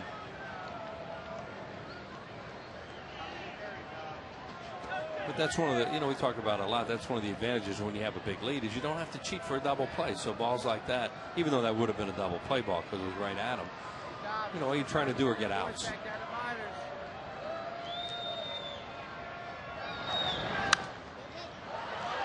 That one will find the seats behind home plate. So it's no balls and 2 strikes the count to Pedro Feliz. Matsui's having some fun with Tejada over at shortstop, and you see what he did as a shortstop. 23 errors. Well, he really struggled in New York. And that was when Reyes was coming along too, and everybody up in New York was, come on, Reyes has got to play short. They put Reyes at second. Yeah, for a while, but then they Reyes and they put Matsui at second. Then it's like, you know, let's get this straight.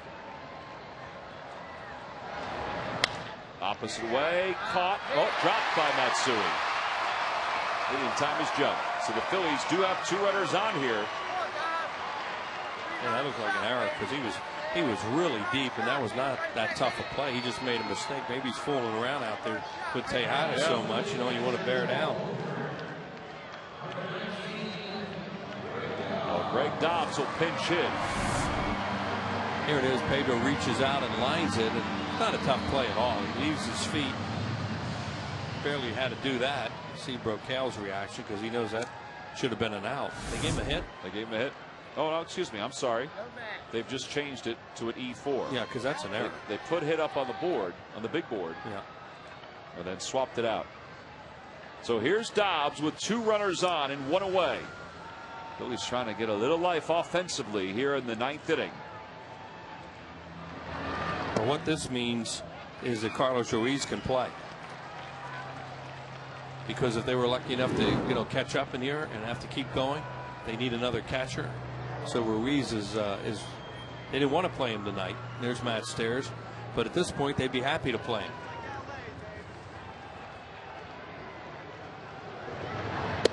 Dobbs takes one for a strike.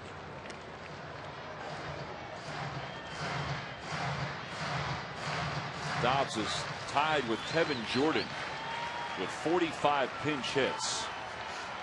He needs 2 more to tie Tim McCarver for 4th place all time. And it's 1-2 to him. This is his 6th career hit, or at bat, excuse me, against Brocail.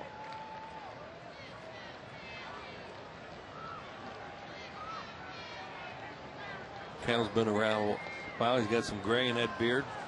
Who doesn't? Well, he's pitched a lot of games, this guy. He's been really durable. He's another guy who's been durable for a lot of years.